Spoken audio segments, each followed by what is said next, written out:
Nobody wins when the family feels. Abiding belief that Jeffrey had growing up is his disguise for the police. Laura is younger than Jeffrey. She's the youngest of 11 children of Jeffrey's mother. Jeffrey's the second youngest. He's the youngest young man.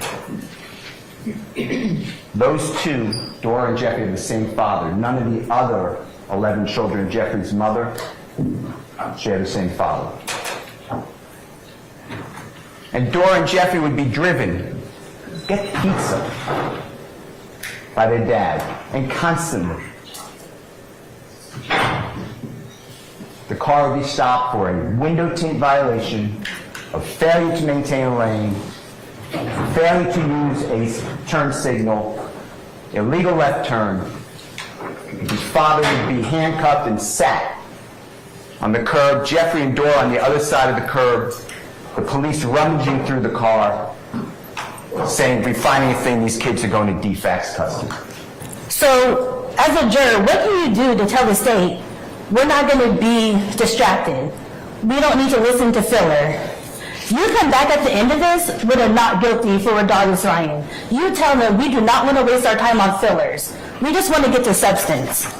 So I guess, sit back, enjoy the show, get some popcorn, because this is not justice, this is a circus. As promised, family, this is day 2 of the Young Thug and YSL trial for RICO. This was an 8-hour plus day that I managed to put under less than 2 hours for you guys for this video, family. Today was a resume of the opening statements from the defense. Majority of the day was Young Thug attorney Brian Steele addressing every allegation put forth on his client. Now we end up hearing some dark moments from Young Thug lawyer Brian Steele, like Young Thug losing his brother at the age of 11 in his neighborhood in front of his family. Now of course we know that a YSL member will take the stand in this trial, and it seems Young Thug lawyer was addressing one main ex-YSL member, which was Woody. We're going to also hear a brief introduction from Christian Eppinger's lawyer, who was the guy who was accused of shooting the Atlanta police officer after being apprehended on a warrant in Cleveland Avenue.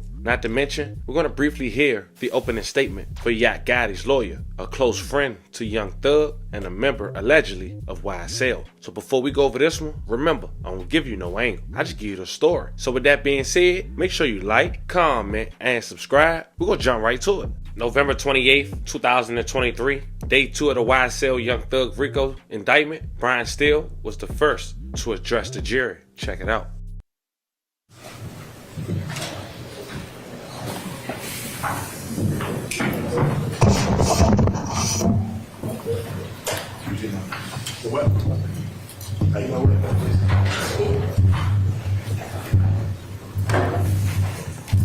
All right, ladies and gentlemen, please be seated.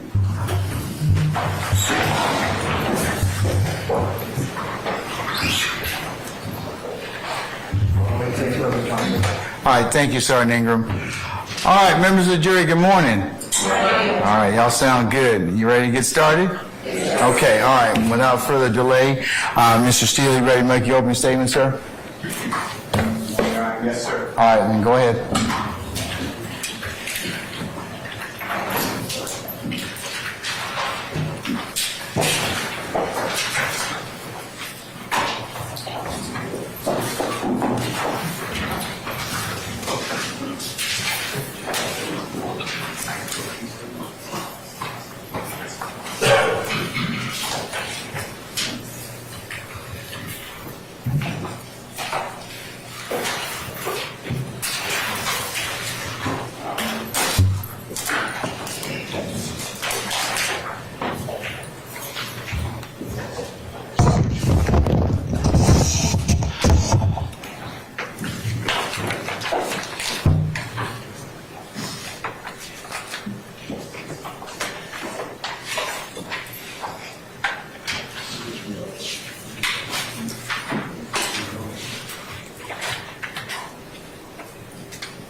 Happy holiday season to everyone. Thank you. Jeffrey Williams was born into an environment, a community, a society that was filled with depression, despair, hopelessness, and helplessness. He was born and raised in the Jonesboro South housing projects. That's here in southeast Atlanta.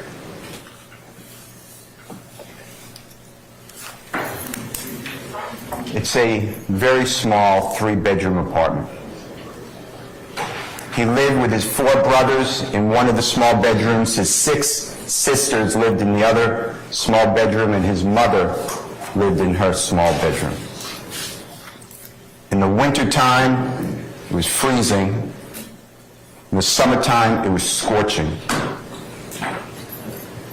because there was not that much money to go around to pay for utilities. The refrigerator and the cabinets hardly ever had any healthy food, and sometimes no food at all. In order to have the appearance of being able to wear different clothing, Jeffrey would share clothing with his brothers and sisters, neighbors, and friends in the community. And although the clothing was oftentimes dirty, at least it gave the appearance that he can have a different look from the day before. When Jeffrey would exit into the community, most homes' windows were boarded up. There were burglar bars on every entrance. Litter. It was not uncommon to find shell casings and human blood remains from the shootings that occurred.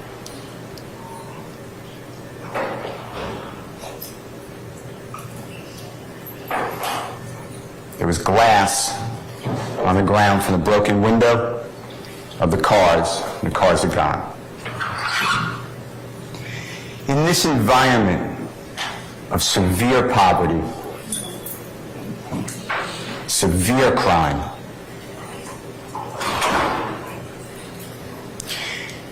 Jeffrey developed 2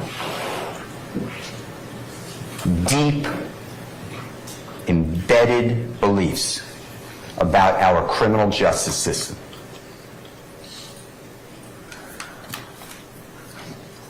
The first one is that it is not justice. Our criminal justice system was not just, at least for people that he saw. Jeffrey would see over and over again people in the neighborhood who were known to be the liars. These are the people that would lie to their kids, lie to their mothers, lie to their brothers and sisters, and then somehow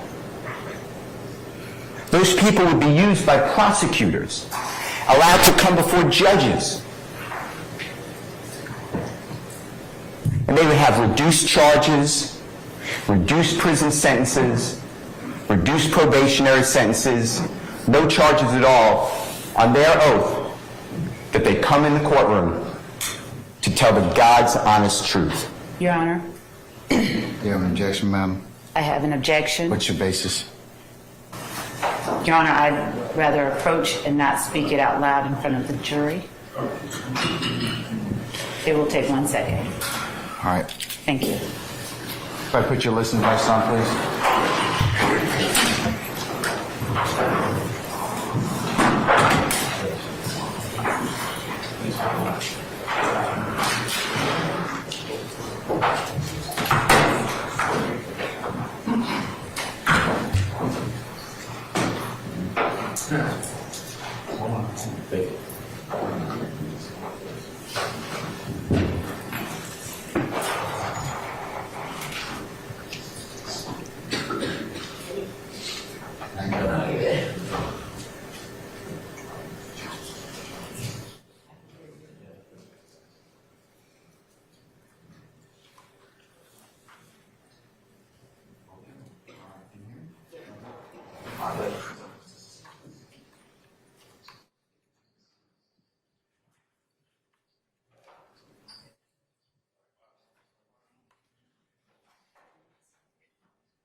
Whoever's got their mic turn it really loud, turn it down.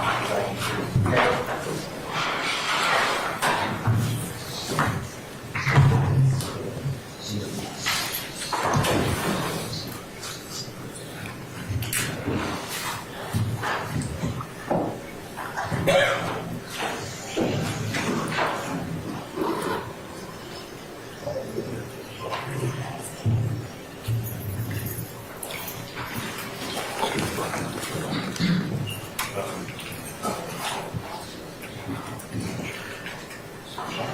All right, Michelle, go ahead.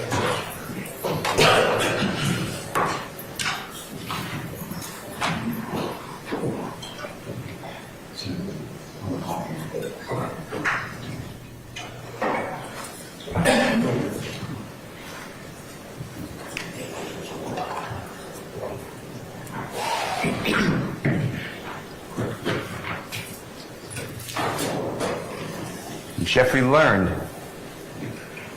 that these liars, these snitches, these rats, they would come into the courtroom, take a witness stand to tell the God's honest truth.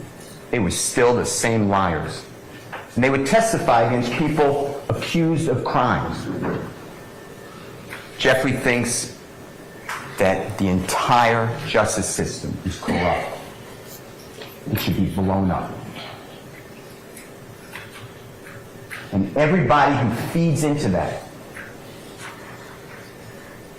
are awful people, stealing lives away from others. The next abiding belief that Jeffrey had growing up is his despise for the police.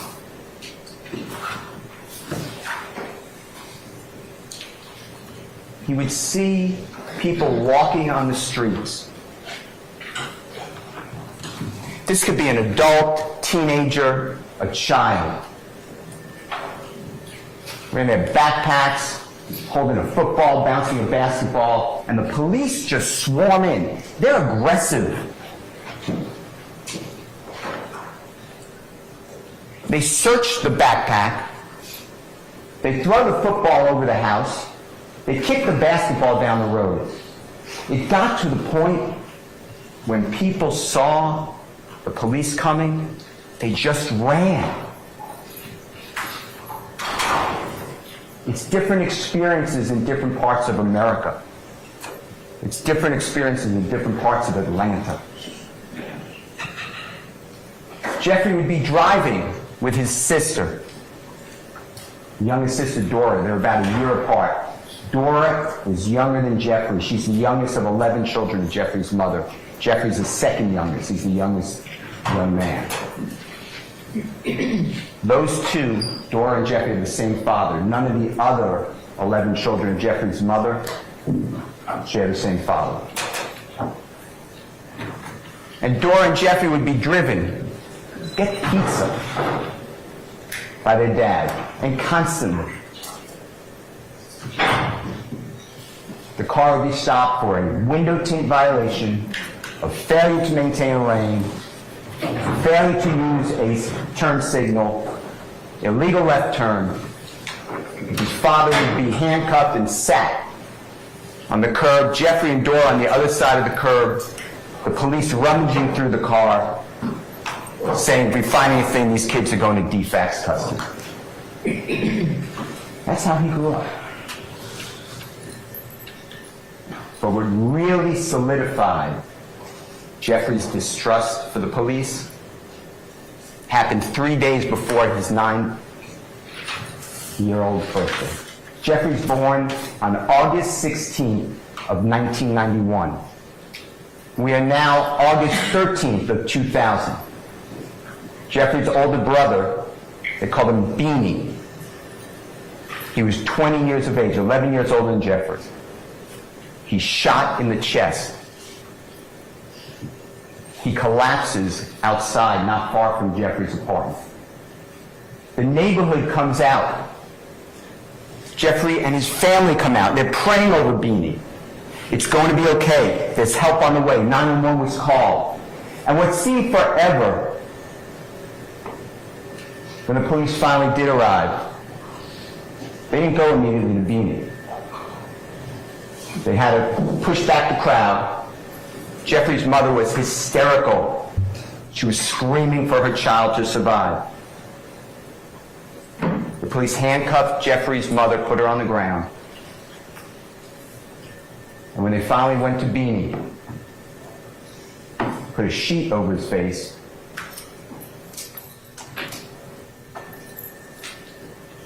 Beanie was dead to the police, even though his chest was still going up and down, he still breathing.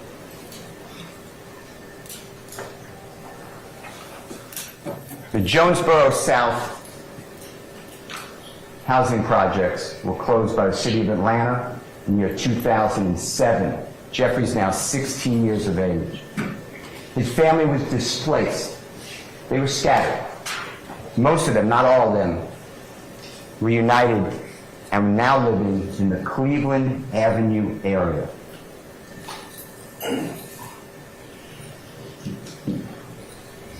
Jeffrey was not educated in his home about go to university, work as a flight attendant for Delta. Somebody would loan you money so you could start a business.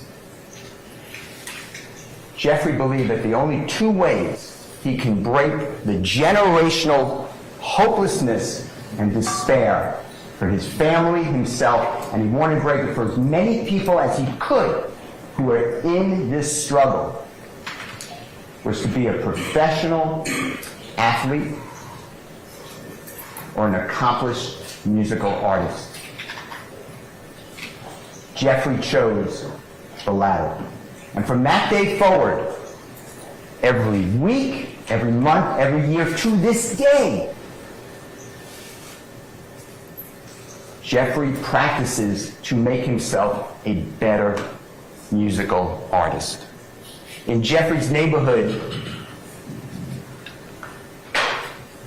rap is a subset of hip-hop. Gangster rap is a subset of rap. That was the most popular music at that time. So Jeffrey sought to find out how can he accomplish his mission to be a successful rapper.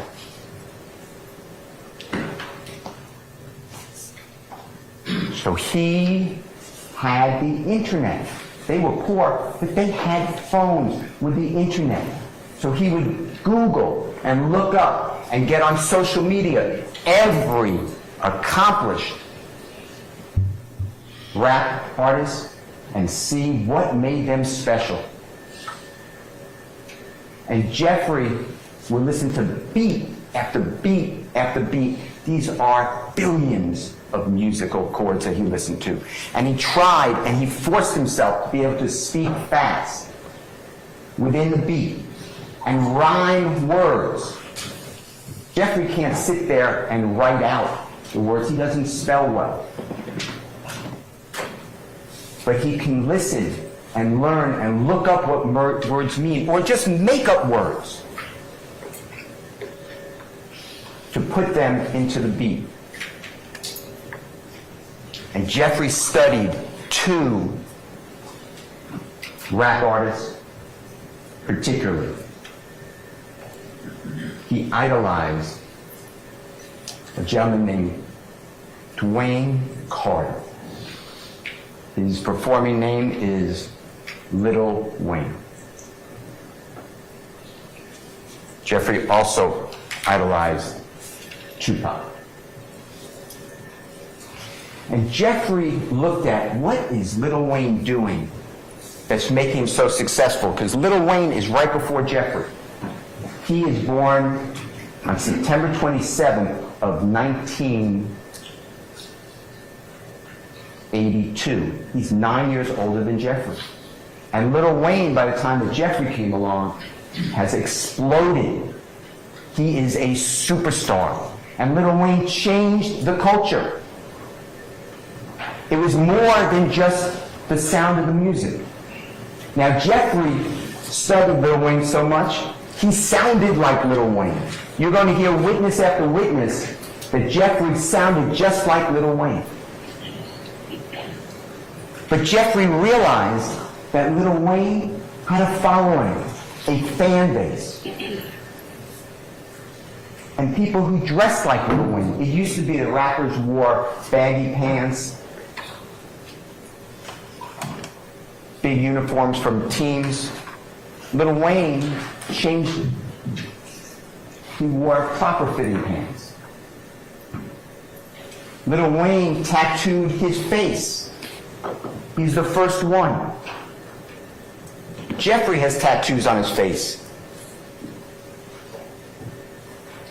Jeffrey changed the clothing. He took what Lil Wayne did, and Jeffrey wore tight fitting pants. He's the first. He did that because when he would take his ill-fitting clothing from his sisters, they were tight jeans. Jeffrey wore tight necklaces. He wore dresses. He realized in order to become successful and to accomplish his mission of breaking those bonds, he had to capture people's experiences and make it interesting, both musically and creating a brand. He's advertising.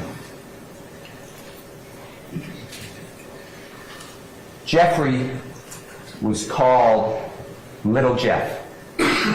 His father is Jeffrey Williams Sr. He was called Big Jeff. But Jeffrey is sounding like Lil Wayne. He's trying to emulate Lil Wayne on social media. To call himself Little Jeff and Lil Wayne, he thought that that doesn't sound too good. That's a bridge too far. So Jeffrey wanted to have a performing name. So he looked to Tupac. You will learn that in 1983, the incomparable talent Michael Jackson released a song. It went around the globe. P.Y.T. Pretty Young Thing. About 13 years later, Tupac is featured on a song with Smooth. And that song is P.Y.T. Playa, P-L-A-Y-A, Young Thugs.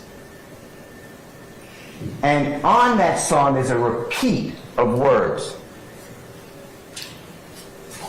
And this really connected with Jeffrey. It's a black man that not too many understand. That's what Jeffrey felt about people with nice color skin.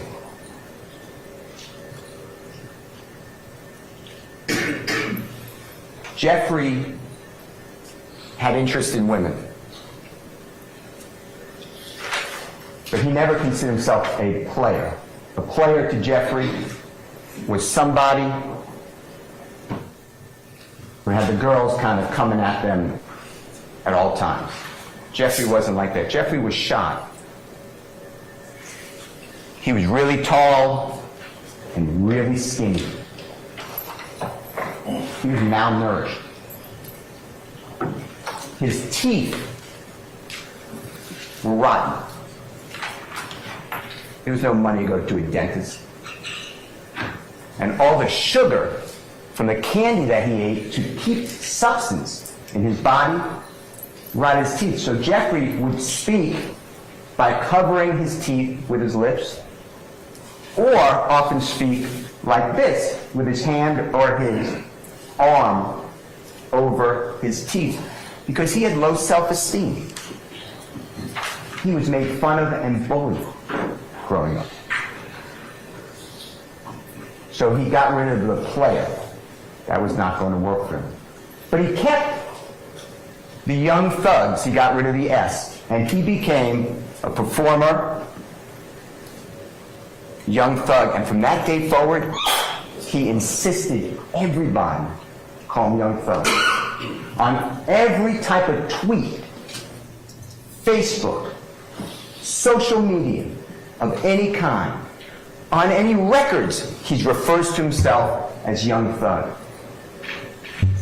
And that fit in to the appearance of the gangster rap.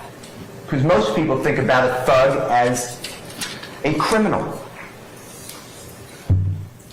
But to Jeffrey, thug had a different meaning. Now, some of you read books about Tupac and what it meant to be thug life. Thug life, the hate you give little infants, F's, everyone. Meaning discrimination and racism hurts all of us. We teach that to our kids.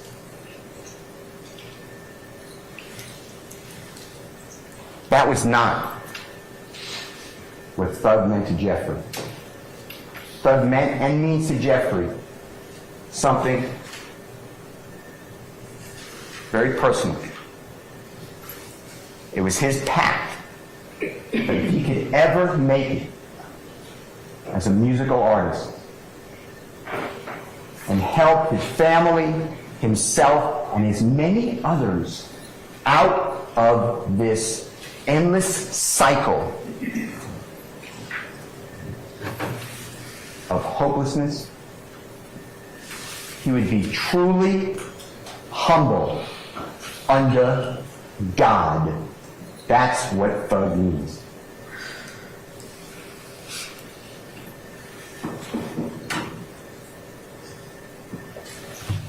Jeffrey is talented.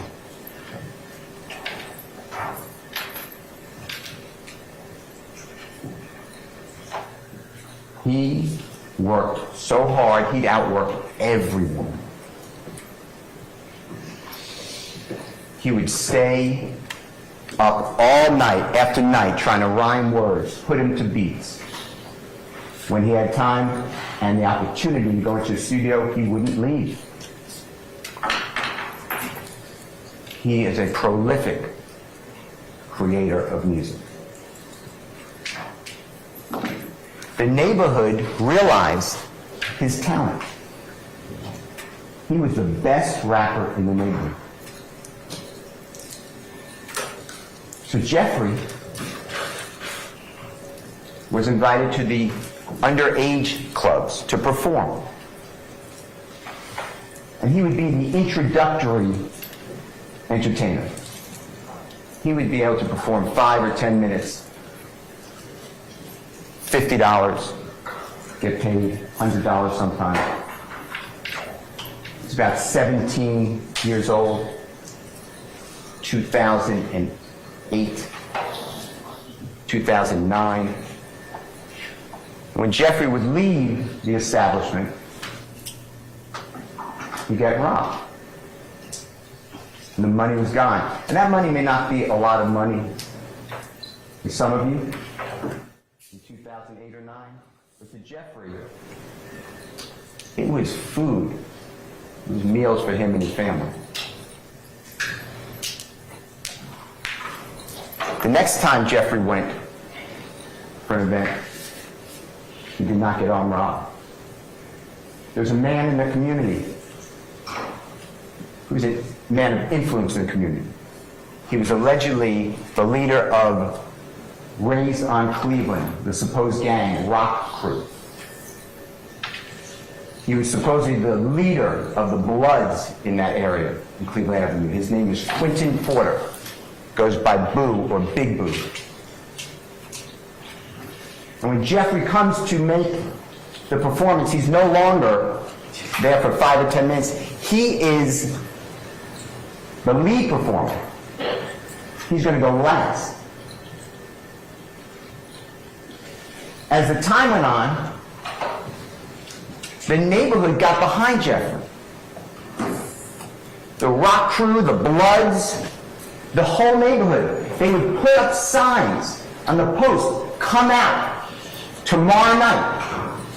Watch our own Young Thug perform at this establishment. The place is sold out now. This is no longer 25, 35 people. There are hundreds of people in the club. There are hundreds of people in the parking lot trying to get into the club. There are hundreds of people backing up in the streets, all to see Young Thug. The people who own these establishments are making money. They are attracting customers. Word gets out. Jeffrey's no longer just performing in the area that he grew up in the poverty-stricken area. He's now in Atlanta, South Georgia, Alabama, Florida, South Carolina, North Carolina, Tennessee. He is performing all of the time. By 2011, Jeffrey released his first album. It's entitled, I Came From Nothing. And yes, he speaks about killing 12 and people being shot and drugs and drive-by shootings.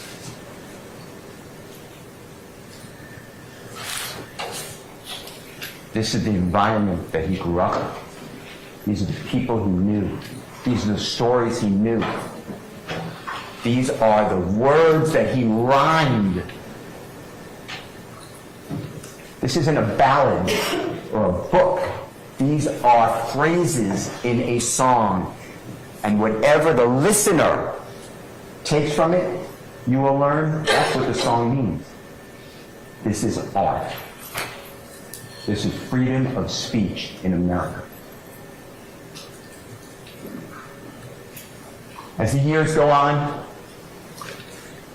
2013, 2014, Jeffrey's now 22, 23.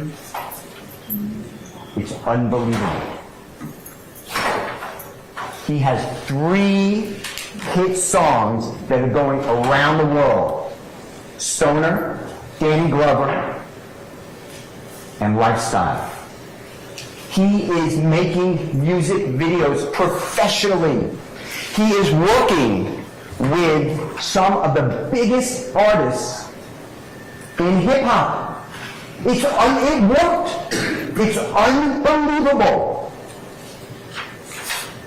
He is not running this criminal street gang in Cleveland Avenue area of Cleveland to gain property, money, or power. Jeffrey Williams did it on will and hard work and determination without anybody's help, except the people from that area that he will not turn his back on. By 2014, to today, you will learn. Jeffrey Williams has been nominated and won and recognized MTV, United Kingdom, American Soul Train Music Awards. He is a Grammy Award winner. XXL Awards, BET Awards, Billboard Music Awards. Every single year since 2014, that's what he has accomplished. He is not sitting there telling people to kill people. He doesn't need their money. Jeffrey's worth tens of millions of dollars.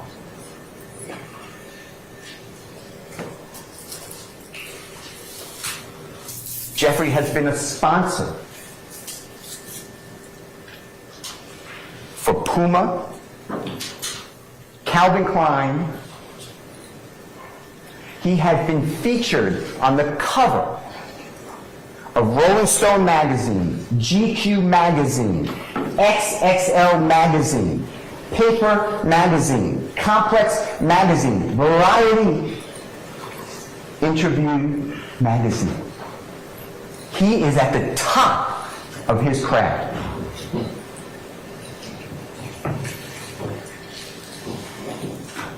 Jeffrey is so talented in music, he doesn't only do gangster rap. He does rap, gangster rap. He has hits in country music, popular music or pop music, Latin music, Afro beats. He's been featured on NPR, Tiny Desk. He's played numerous times on Saturday Night Live, Jimmy Fallon Show. Jeffrey has performed in almost every continent on the earth. He's performed in front of more than 300,000 people that come for him. His social media feed has more than 10 million followers. He's not the cradle. He's trying to pull people out of poverty. Jeffrey has performed with the likes of Rihanna, Ed Sheeran, Sir Elton John, Drake, everybody in music. And Jeffrey didn't only stay in music. He did fashion. He's an icon in fashion. He has been to Paris, to Spain, all over Europe, at the fashion shows. He has his own clothing lines. People are walking around the earth today with Jeffrey's picture tattooed on their calves, on their shoulders. They have his lyrics on their bodies.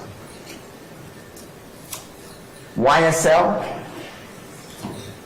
when Jeffrey was coming up and making it, Lil Wayne had and repped, talked about Cash Money Records. That's his label. Jeffrey's friends in Cleveland Avenue, they call themselves YSL. Because on the pants, the tight-fitting pants, the women's pants that they're wearing, it says YSL, Yves Saint Laurent. That's where that comes from.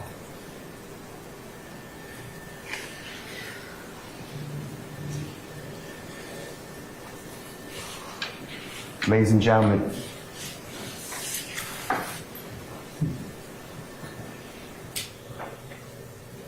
Jeffrey stands before you, charged with some of the most serious crimes in the state of Georgia. I'd like to go through with you each and every crime that he's charged with in the indictment. The indictment's thick. You're going to have it. At the end of the case, the Honorable Judge Glanville will give it to you. You should read it. It's the charging document. It is critical in the case. There are many counts. Most of them Jeffrey's not charged with. But everybody, there were 28 people who the prosecution, through the grand jury, indicted together. They're all in count one. That's why this is a joint trial, because everyone's in count one. That was the decision of the prosecutors.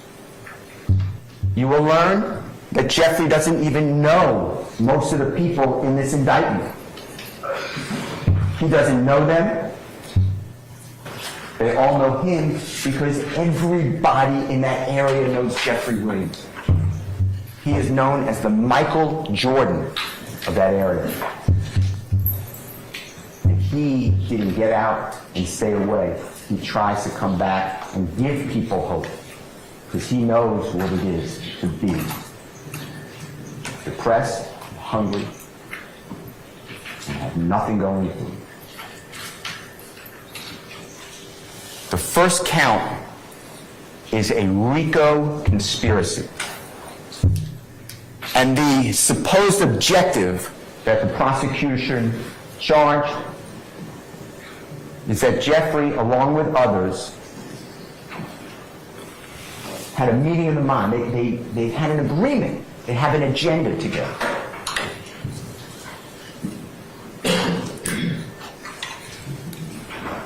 And that they wanted to preserve and protect and enhance the reputation, the power, the territory of YSL. That's the allegation. Jeffrey hasn't lived in the Cleveland Avenue area in a decade. More. He has homes from Los Angeles to Atlanta. But they charge him with, he wants the reputation, power, territory of the enterprise by obtaining money, weapons, or other property. Jeffrey needs no money from somebody on robbing someone of a car or doing a $30 drug deal or even $100 million drug. He's got his own source of legitimate income. So RICO conspiracy, there are then what's called overt acts. The judge will charge you on the law. But there are 191 overt acts. And those are separate instances that the prosecution said they're going to prove. Most of them don't include Jeffrey. But the ones that do, I'd like to go through with you. And I've broken it up into 3 categories. Because an overt act can be a crime. It doesn't have to be a crime, so I then wrote chats, social media, any type of statement, because the prosecution has been investigating Jeffrey for a decade. They have all of his personal chats. You think you're talking to somebody on Facebook in a personal chat? They have all of his thoughts. As you can see, Jeffrey has never been convicted of a crime. He stands before you. He's not a convicted felon. He can vote. He can carry a gun. He can be on a jury. But now, these acts are embedded in the indictment. So let's start with the first one.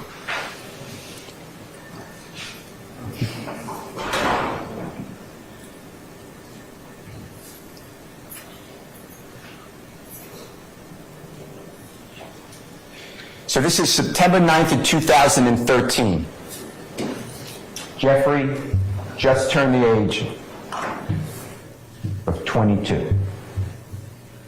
And he's driving in a car, and he gets stopped, of course, for failure to maintain a lane. And the police officer comes up to the car, and Jeffrey doesn't have a license. Doesn't have a valid driver's license. So now he's under arrest. Police officer says he sees pills, Xanax pills, 7 of them, on the console. Police officer searches the car, and underneath the front passenger seat, there's no passenger, there's a gun. That weapon comes back stolen from Andrew and Ann Phillips months before. There's no evidence that Jeffrey's involved in that burglary of the Phillips home. There's no evidence Jeffrey ever touched that gun. You're not going to hear any type of DNA, fingerprints. In fact, Jeffrey says, that's not my gun. The police officer wants to know, whose gun is it? Jeffrey's not talking to police. But Jeffrey gets arrested. That case got dismissed. But 10 years ago now, it's an overt act for you to consider. You will learn that this stop was video recorded and audio recorded. But the City of Atlanta Police Department, the District Attorney's Office of Fulton County, I demanded that. They can't find it. So you're going to rely on a report of an officer who doesn't remember this incident. That's it. That's an act in furtherance of a conspiracy. That's the entirety of that first overt act. The next one. This is overt act 5 through 7. You may notice that Jeffrey's not even alleged to be in this overt act, but now you're going to hear Jeffrey's supposed involvement. This is 2 days later. It's September 11th, an infamous day in America. It's 2013. Jeffrey was arrested, if you remember, for the last overt act, September 9th, 2013. He made bond. He just got out. Walter Murphy, he grew up with Jeffrey. He's one of the people that would exchange dirty clothing with Jeffrey. You will learn that they would have no money between them. One of them would come across $1. They would split the food that they could buy with that $1 together. Walter Murphy is with a person named Adrian Bean and Fred Plethora. And there is an armed robbery of Mr. Dotson. Gunfire went out. Police are always in this area. So when the gunfire was heard, police respond immediately. Adrian Bean is driving the car. This is a car that he borrowed from a friend. This has nothing to do with Jeffrey. So he commits a crime in someone else's car. Adrian Bean almost kills a police officer, almost runs him over, driving so recklessly, high rate of speed, goes across a neighbor's lawn, over an embankment. The car is now airborne. It goes over, you'll see pictures, goes over a parked police car in a parking lot and slams into the side of a laundromat. The car crashes. Mr. Plethora is shot. Police are firing at the car. Mr. Murphy is shot. Mr. Bean runs away. He's captured. Mr. Bean, you will learn, is told, hey, we believe there was a fourth person in that car. If you make that young thug, we'll go lenient on you. Adrian Bean is in the Fulton County Jail talking with his wife. He said, I should have ran the way Thug ran. He got away. That's recorded anytime an inmate, a person is incarcerated, in a jail. Most of the time, they're speaking with a pastor, a lawyer. Their calls are being recorded. You will learn that Mr. Bean also stated on a recorded call, they gave us a story to tell. Mr. Bean is interviewed 4 days later, September 17, 2013, by Detective Quinn, City of Atlanta Police Department. Detective Quinn it's a big case because police officers are discharging their weapon. People are getting shot. Detective Quinn interviews Adrian Bean. And Adrian Bean tells him, they talk about this recording. Adrian Bean tells him, I lied to my wife. Everything on those recordings are not true. Jeffrey was never arrested for this. He was never charged for this. He was never prosecuted for this. He's not even in our indictment on overt act 5, 6, or 7. But now, we're going to hear from Mr. Bean. That's it for the next one. Somehow that furthered this conspiracy. Jeffrey was not even charged. Next overt act is January 7th of 2015. Now, this is a larger part of our case, probably. God forbid, Donovan Thomas is going to be killed 3 days later. It's going to be January 10th of 2015. And in order to understand this rental car, and there's nothing clearly wrong with renting a car, but in order to understand this rental car, and then 3 days later, the killing of Donovan Thomas, you have to understand some background. So we're shortly before New Year's of 2015. And there's a man named Kenneth Copeland. He goes by Woody. And Kenneth Copeland is not friends with Jeffrey Williams. He uses Jeffrey Williams, just like a lot of people. Because Kenneth Copeland wants to be famous and have money. So he leeches on to Jeffrey Williams, about a year before that.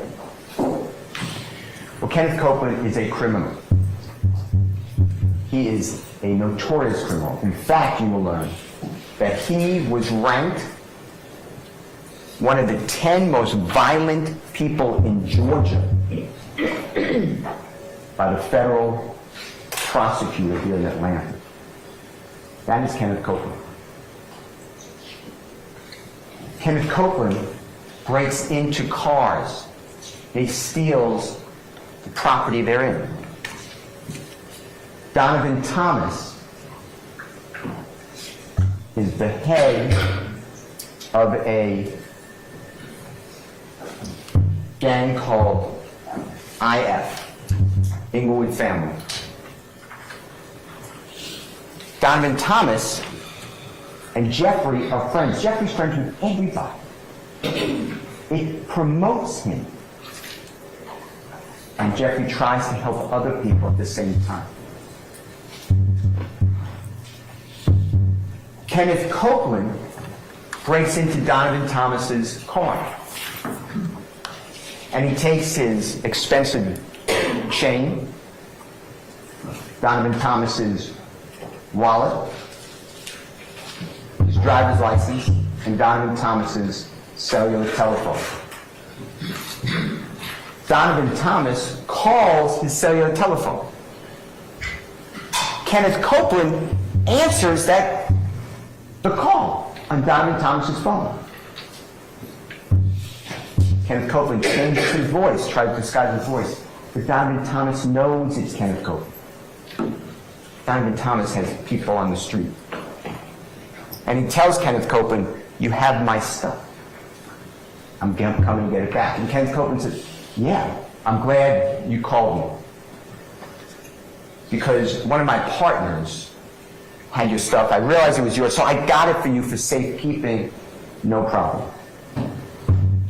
When Donovan Thomas meets with Kenneth Copeland, he doesn't come alone.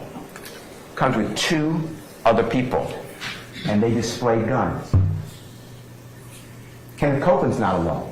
He's with his brother. They're really not related, but they call themselves brothers. His name is Demekian Garlington. Demekian Garlington and Kenneth Copeland are like this. They are inseparable. Demekian Garlington and Kenneth Copeland are together. When Donovan Thomas comes, he makes it known that Kenneth Copeland is on the menu. Meaning Kenneth Copeland is going to be first. He just stole Donovan Thomas's property. It is now January 6th. It's really January 5th. It's a Monday night going into Tuesday morning, January 6th of 2015.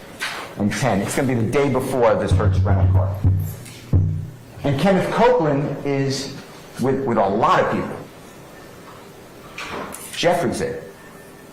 Jeffrey was performing on stage at Club Crucial. Monday night was Club Crucial night. That's where they all went.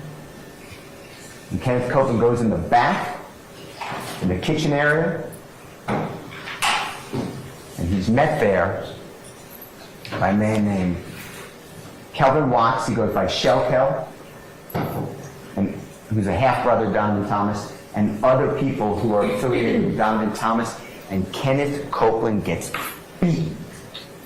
He has bumps on his head, his eye is injured, he's being kicked. No one does that to Kenneth Copeland.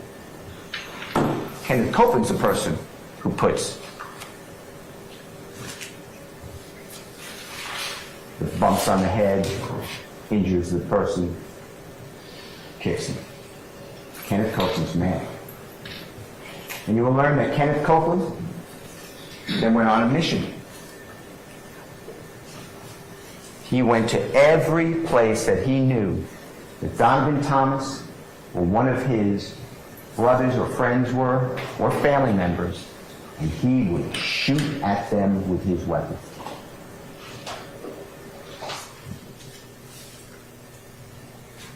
On the 7th day of January 2015, Kenneth Copeland told Jeffrey,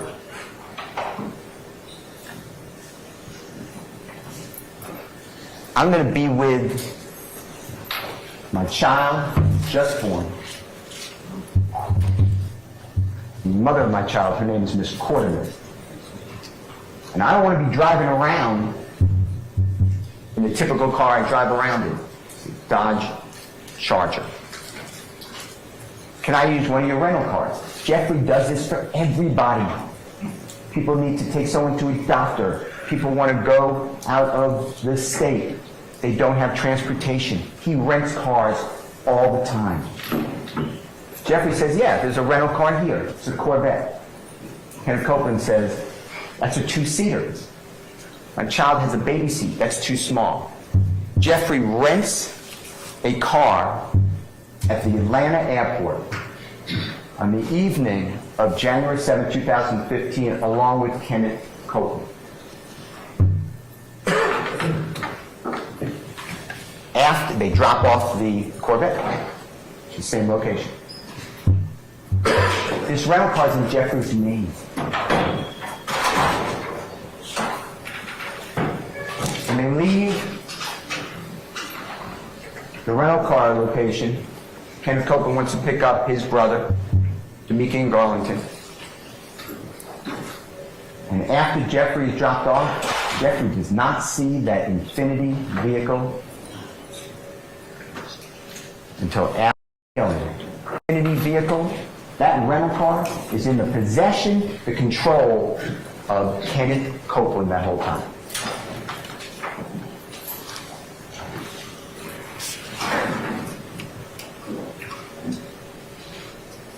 The 8th of January, Kenneth Copeland is shooting at Donovan Thomas and his friends, associates. He's using this Infiniti vehicle, he's using another vehicle. He is on a spree. It's now January 10th of 2015. There's a New England Patriot, Baltimore Raven playoff football game. It's Saturday evening. Donovan Thomas is watching the game from inside a barbershop with a lot of other people, his friends. At approximately 7:22 that evening, on Saturday, January 10th, 2015, Donovan Thomas is outside of that barbershop. His Chevrolet Tahoe is parked in that parking lot. car drives by, you'll see a video, a surveillance video from the stores. You'll see sparks, it's gunfire. Donovan Thomas is struck fatally.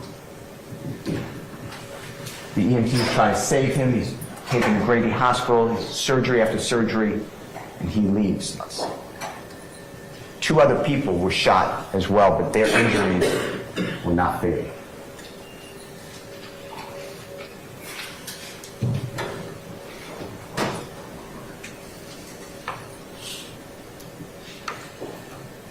Later that day, that evening, Jeffrey, you will learn, is in negotiations with his record label. They want to give Jeffrey over $800,000 up front. And the contract's worth millions to produce these records. That's what Jeffrey was working on. He was working on a music video. No one's going to say that Jeffrey was at that scene of the shooting.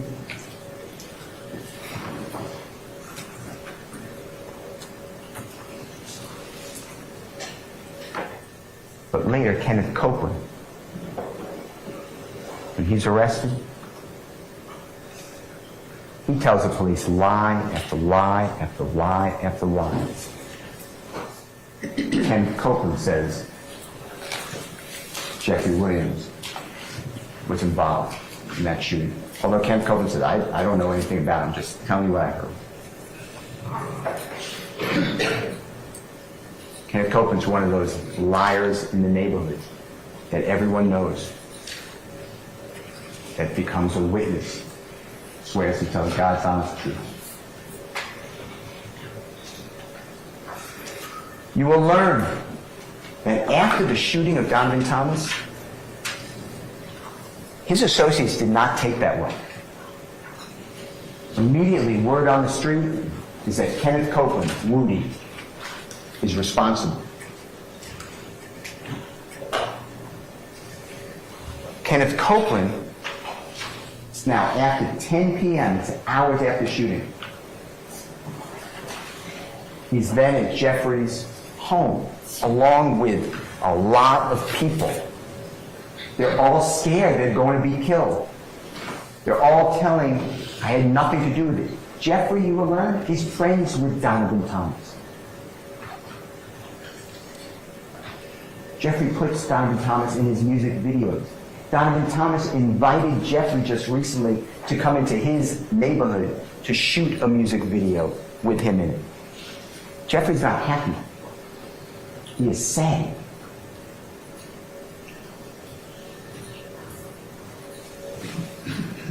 Kenneth Copeland says, the police are calling Kenneth Copeland. The police are right on him.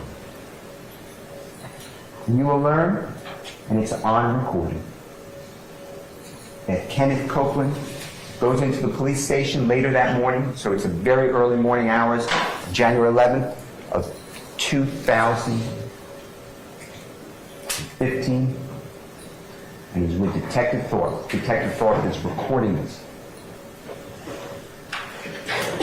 And Kenneth Copeland says, yeah, I got your call. I was at Jeffrey Williams' house, Thug's house. Everyone knows Jeff. And I told him that the police won't talk to me. And Jeffrey said, if you had nothing to do with this, you should go talk to the police. That's what Jeffrey said. Detective Thorpe asked Kenneth Copeland, this is hours after the killing. Do you have anything to do with a rental car, an Infinity rental car? Were you in an accident in an Infinity rental car? And Kenneth Copeland says, no. He's just a liar. Kenneth Copeland tells Detective Thorpe, earlier today, during the time of the killing, I was at the Green Store. The Green Store is like a grocery store. It's green in color. It's called the Green Store. It's not far from from where Donovan Thomas was got killed. You will learn that there's video surveillance inside and outside of the room store. Supposedly, Detective Thorpe, who is a qualified law enforcement officer, he's been doing this forever. I'm being told that, no, we never got the video of the green store to support the supposed alibi of Kenneth Copeland. No one corroborates Kenneth Copeland and where he was. You will learn that Kenneth Copeland eventually says, it's now June of 2015, gets rearrested. He doesn't want to be in jail. He speaks with the police. He's now with Detective Dennis, Detective Gaither, also City of Atlanta police officers. They're detectives with the gang unit homicide.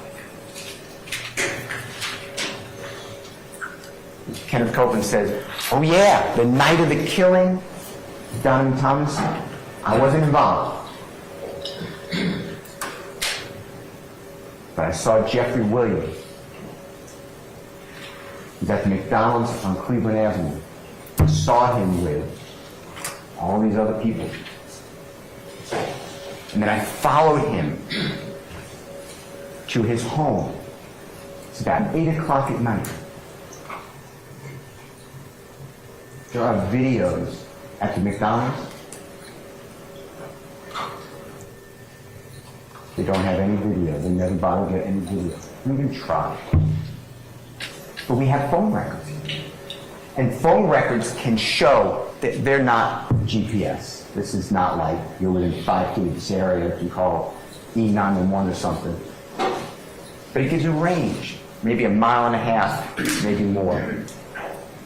And it tells you which tower you're hitting off of. Kenneth Copeland tells the police, I followed Jeffrey Williams' car to his house about 8 o'clock. That's not true. When you track Kenneth Copeland's phone records, he doesn't go near Jeffrey's home. He doesn't see Jeffrey that night. He doesn't follow Jeffrey home. He doesn't go to Jeffrey's home until after 10. This is all a lie. Kenneth Copeland was told by the police, we want Thug. That's how he gets a deal. Because Kenneth Copeland was also told, you're an armed career criminal. You're going to spend 25 years in federal custody for having a gun. You're going to be dying in the state of Georgia custody because we're going to charge you with gang crime after gang crime after gang crime. But you can help yourself out. On Kenneth Copeland's word, Jeffrey Williams stands here concerning that overt act. So Jeffrey Williams rents a car in his own name to use in a homicide of his friend.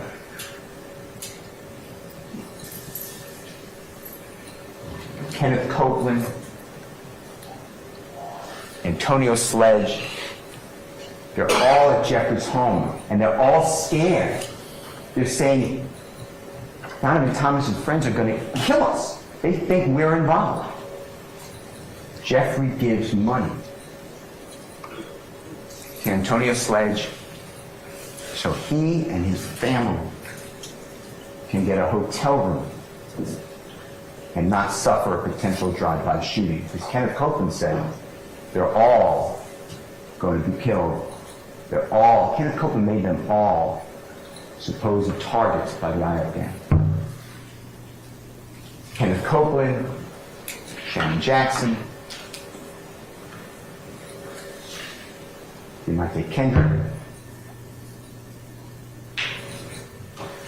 others go down to Miami shortly after the shooting. Jeffrey was performing. Jeffrey wanted them to be safe, not get hurt, until people calmed down. Jeffrey then sent them back to Atlanta.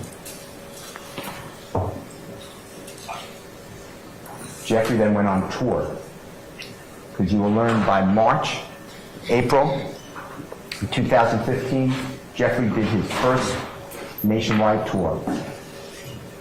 He did with a performer known as Travis Scott. In the summer of 2015, Jeffrey then toured Europe, performing there and going to fashion shows. Jeffrey Williams is not involved. On the next overt act, you will see these are the people. This is overt act number 17 and 18 and 19 and 20. And this is charging murder and then attempted murder for shooting the second person who was shot that night, and then the third person, Mr. Sanders, who was shot that night, and then participation in criminal street gang activity. You may notice that the overt act doesn't even include Jeffrey. No one charges Jeffrey with murder. But here we are. The next overt act is April 26, 2015. Jeffrey is touring. He is performing. He's in Louisiana. Lil Wayne, his idol, Jeffrey idolizes him, came out against Jeffrey, called him gay. Jeffrey did a promotional social media release where there's people with guns on either side of him, and Jeffrey's saying, come to this concert, we'll see what happens, come on to the concert.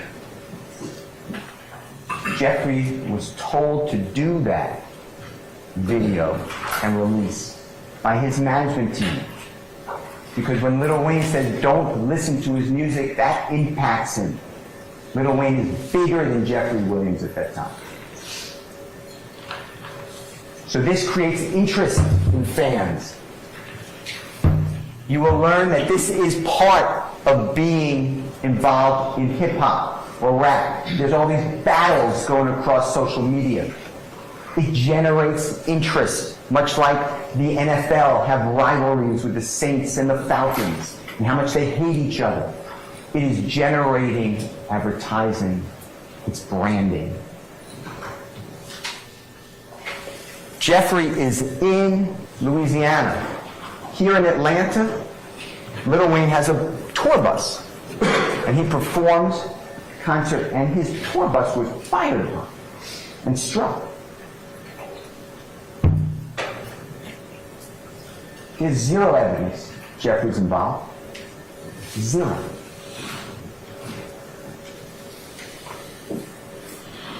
Jeffrey's not even named. And now you're going to hear about it. Because Jeffrey's the king slime. He just controls everybody, even without any evidence to support it. Because that's the theory of the prosecution and the police who have targeted Jeffrey Williams. The next overt act is July 7th of 2015. Jeffrey is at Perimeter Mall, that's located in DeKalb County. And he's in the mall and he's buying 50 to 100 sneakers, brand new sneakers. And he's going to do a video shoot. And he's going back to Cleveland Avenue where the children don't have proper footwear. He's going to give out these sneakers and allow the children to be in a video shoot. So that's why he's at the Perimeter Mall, and he's there with friends of his. And he's on a Segway scooter. It's like an electric skateboard. And the mall security comes over and tells Jeffrey and his friends, and you'll see video of this, they have to leave the mall. You can't have a Segway inside the mall. Well, Jeffrey leaves the mall. But the security officers follow him. They follow Jeffrey and his friends to Jeffrey's Jaguar. And the security won't let Jeffrey leave. Won't let his friends leave. They're standing around the Jaguar. They can't shut the door to the Jaguar. They can't pull out. And they tell Jeffrey, you're waiting here. You're going to have to be here. They tell Jeffrey's friend. We're going to get a criminal trespass warrant for you. Allegedly, someone inside the car said, I'm going to go home, get a gun, and come back and shoot you in the face. That's the allegation. The security guards then supposedly step back, the car drives away. Nobody is shot. There's no incident. Jeffrey gets arrested on that. DeKalb County prosecutors dismissed that case. It was not even indicted. Now you have it here before you. The next overt act dealing with crime is September 24th of 2017. Jeffrey's with Sergio Kitchens. Sergio Kitchens is an unbelievably well-known musical performer. His performing name is Gunna. And he and Jeffrey both are under YSL. That's Jeffrey's record label. They signed Sergio Kitchens for Gunna. There's a third person in that car. His name is Cedric Jones.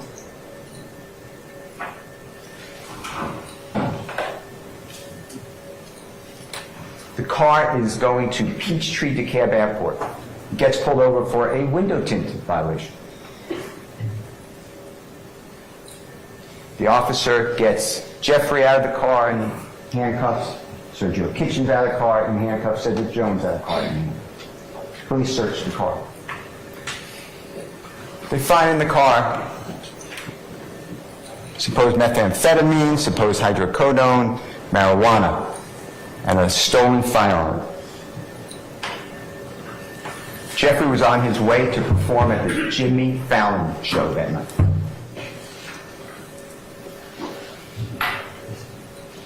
Cedric Jones said, I packed that stuff. Somehow that is now influencing and perpetuating and moving this supposed YSL conspiracy. That's the overt act. The next one. May 18, 2018. Jeffrey is driving a Porsche. Sergio Kitchens is in the front passenger seat. Supposedly Jeffrey is speeding. Supposedly there's another car that's in tandem speeding. Both cars get pulled over by police. There's videos of it. Jeffrey and Mr. Kitchens are asked to get out of the car. They're asked if there are any guns in the car. They say yes. There are guns in the car. Police get them out of the car. Any drugs in the car? No. Police have Jeffrey and Mr. Kitchens on the side of the road. Go through Jeffrey's car. They run the guns. The guns are lawful. The police put the guns in the trunk of the car. Tell Jeffrey and Mr. Kitchens, you're free to go. Give Jeffrey a speeding ticket.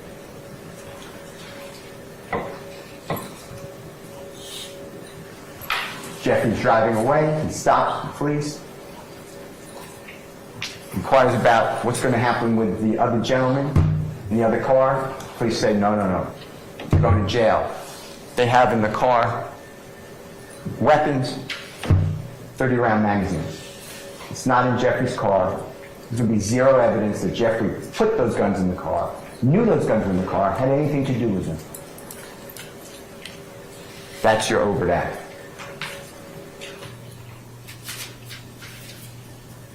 The next crime is an overt act. This is the date of Jeffrey's arrest. So it's broken up into several overt acts. So I grouped them This is overt act 183, 184, 185, 186, 187, and 188. And what you'll see here is they're just different items. So Jeffrey's home is surrounded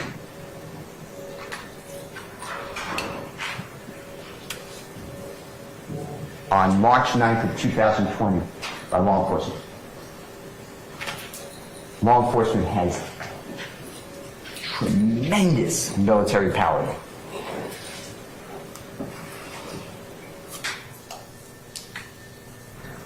Law enforcement takes control of the scene, the area. Jeffrey and more than a dozen people are in the house. You will learn that Jeffrey doesn't live at the house often. But other people live there all the time. They take care of the house. You don't leave a house unattended. The house has a lot of Jeffrey's awards that you'll see. And in the house, law enforcement finds a small amount of cocaine. I'm talking about a small amount of cocaine. They find codeine, lots of codeine. Codeine's cough syrup. People drink it and get high, get very addicted. Marijuana in the house. And firearms. Other people had access to this home. Other people lived at this home. You will have no evidence that Jeffrey ever touched a firearm.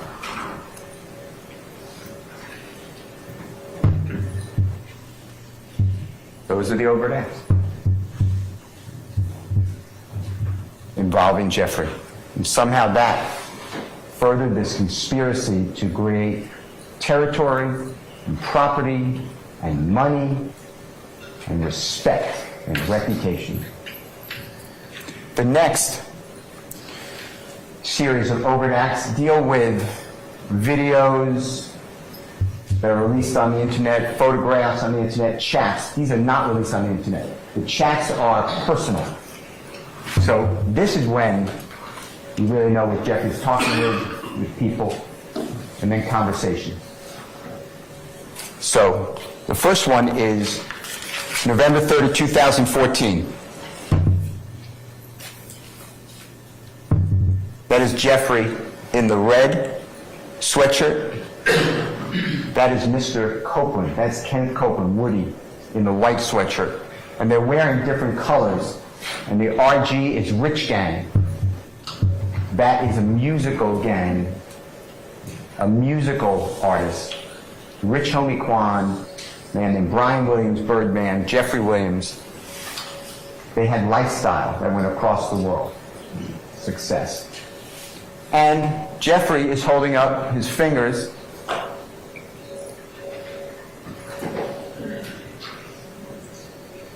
Suppose that's a YSL. That's what he's doing. He's wearing red clothing. That's the overt act. Jeffrey didn't release that. That's not his Instagram releasing it. But that's the overt act. The next one is January 3rd of 2015. That is Mr. Demekin Garlington in the red with the glasses on. That is Jeffrey, closest to us. There's money on that table. There's a double cup, styrofoam cup. And it says that Jeffrey posed for a photograph. Jeffrey's not even looking at the camera. Jeffrey didn't release that on social media. He didn't post it. That is Mr. Garlington. And that's Mr. Garlington's "We Ain't Going Back and Forth." Mr. Garlington and Mr. Copeland are brothers. They consider themselves one. What happens January 3rd, 2015? It's an important date. Shortly before New Year's, you will remember that Kenneth Copeland stole Donovan Thomas's chain, expensive chain, his driver's license, his wallet, and his cell phone. That's Mr. Garlington saying, we ain't going back and forth. That's the overt act. Dealing with Jeffrey Williams. Jeffrey didn't even post it. Next one is January 26, 2015. Again, this is Mr. Garlington. Now, what I'm showing you, by the way, are the overt acts from the indictment. You'll have the indictment. These are language of the indictment. And this goes to a video you will see. And it's Jeffrey. By this time, his rotten teeth are covered with gold. He's trying to fix himself, make himself a better image. It is 16 days after Donovan Thomas is killed. And it says, Jeffrey saying, so an A lies to their kids, lies to their mamas, lied to their brothers and sisters, then get right in the courtroom and tell the God's honest truth. Don't get it. Y'all ends need to be effing killed, bro, from me and YSL. It's exactly what Jeffrey's been thinking all the time. The criminal justice system is out of control. But what do you learn here? First of all, Mr. Garlington released that on his Instagram, not Jeffrey. Second of all, when was the video made by Jeffrey? Was it made, as the state told you, 16 days after Donovan Thomas's killing, and therefore somehow it's relevant to this murder? You will learn that that video was in existence before Donovan Thomas was ever killed. That is a repost. That is a repost by Mr. Garlington. The prosecutors, the police, are misrepresenting the evidence. What does happen on January 26, 2015, though, is Donovan Thomas's close associate. He's also a very well-known musical performer. His name's Mr. Bennett. He goes by Y.F.M. Lucci. His mother's house. He's shot at. His mother, Mr. Bennett's mother, Y.F.M. Lucci's mother, is shot, as well as her boyfriend. That's what happens on January 26, 2015. This is released by Mr. Garlington. Because everybody wants to associate with Jeffrey. He's the only one who got out of that area. Everyone talks about him. You're going to see in the chats, they don't even know him. Hey, if I do this, how much will Jeffrey pay me? Hey, if I do this, will Jeffrey take me on tour? Hey, if I do this, will Jeffrey do this? Can I get Jeffrey's number? Can I come to his house? Will he buy me jewelry? They use Jeffrey.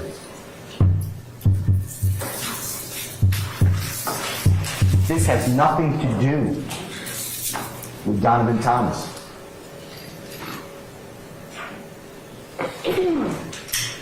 But that's what you're being told. The next one is February 9th, 2015.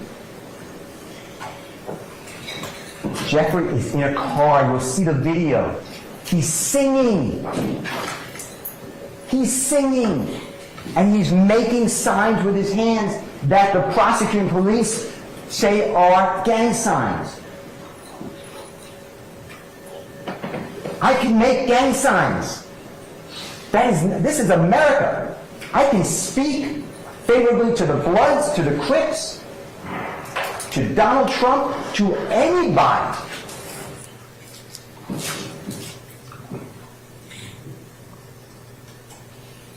That's the overt act, and Jeffrey didn't even release it.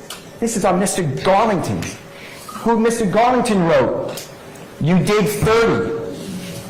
YSL coming soon." Instead of the C for the Crips, you remove the C if you're in favor of the Bloods, and you use another letter, sometimes a B, this one you use an X. You will learn that in the YSL gang, it's now called a hybrid gang. Because there's not only Bloods, there's Crips, there's anybody who wants to come, no rules. But now the experts in the Atlanta Police Department, they're the only experts, they're all the same. The Atlanta Police Department, now it's a hybrid gang. That is the overt act. It's not written by Jeffrey, it's not released by Jeffrey, but they want you to fear music that talks about killing, drugs. It is art. If you don't like it, you don't have to listen to it. But this is America. It is art. And you will learn that rap is the most listened to music in the world. It's the #1. It is a multi-billion-dollar industry. You don't fear this. We encourage it. It generates money. It puts people to work. It's not meant for brainwashing. It's whatever the consumer chooses. It's art. It's like reading a book, looking at a painting, watching a movie, reading poetry. It's what you believe it to be. That's what we do, as opposed to Russia. They stop all communications. They censor. The next overt act is March 20, 2015. Jeffrey is with Shannon Stillwell, Diamante Kendrick, Mr. Garlington, Mr. Arnold.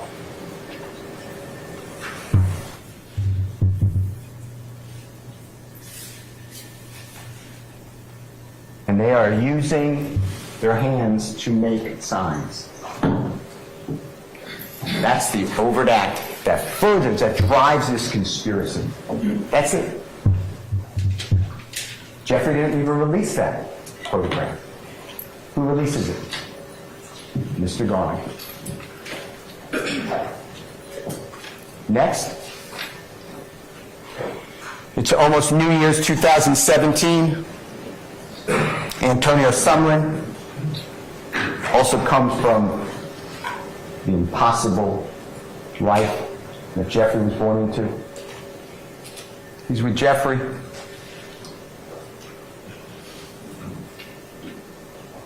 And there's a social media captioned "Original Slime SHI."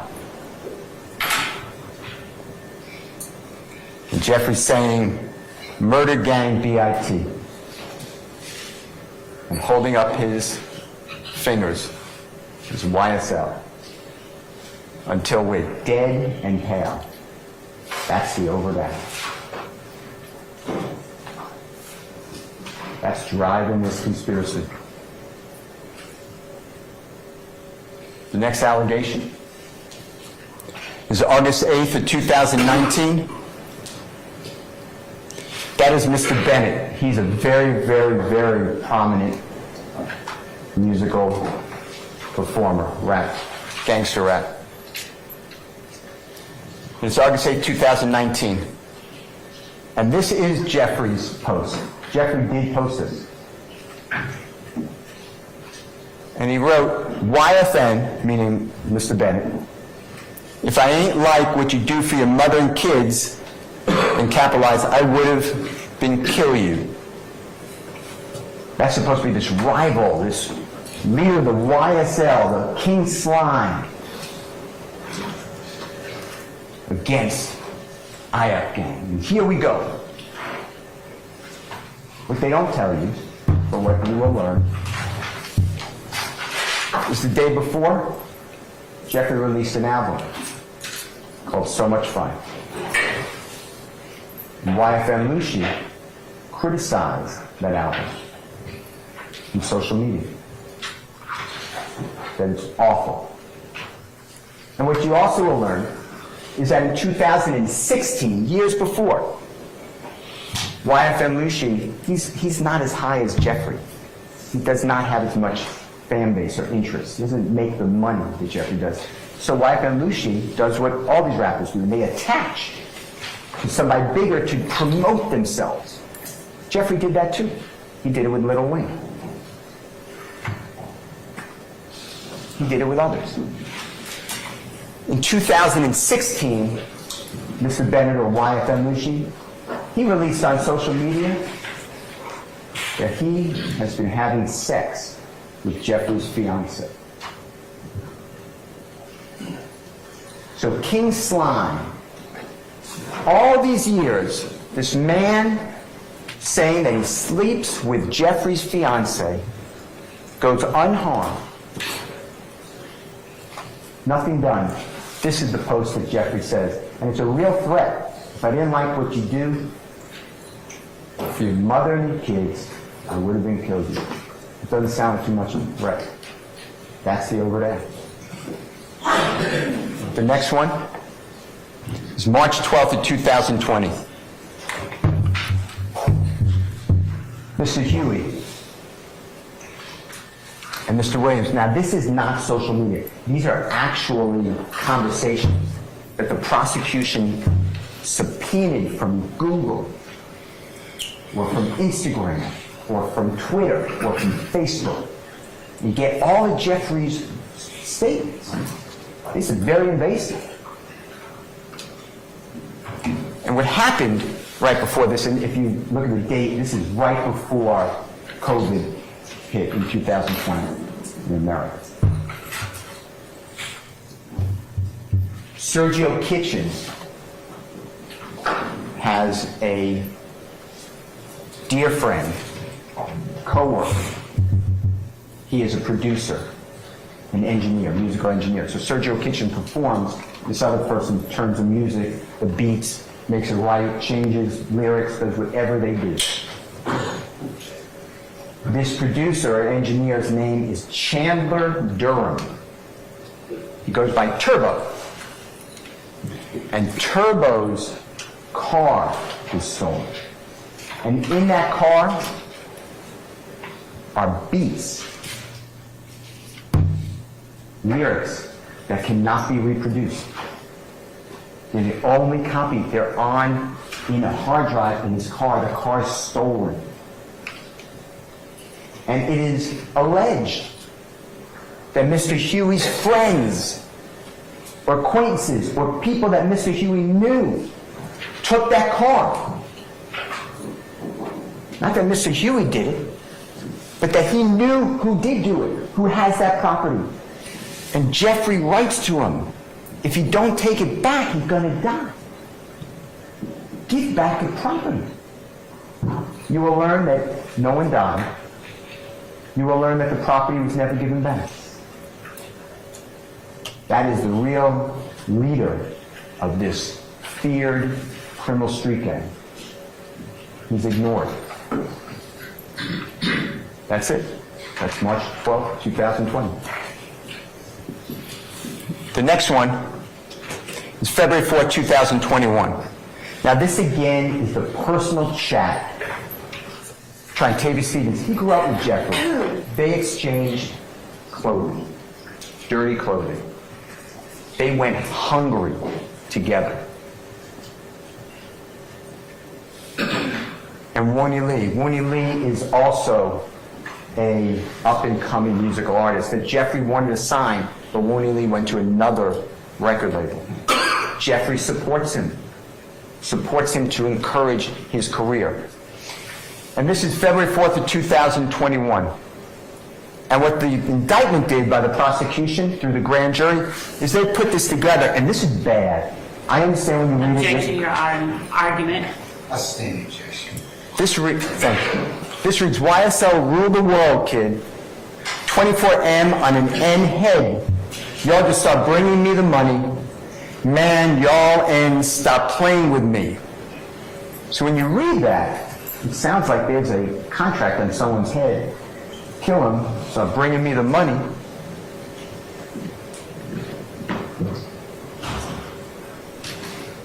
Stop playing with me. That's threatening.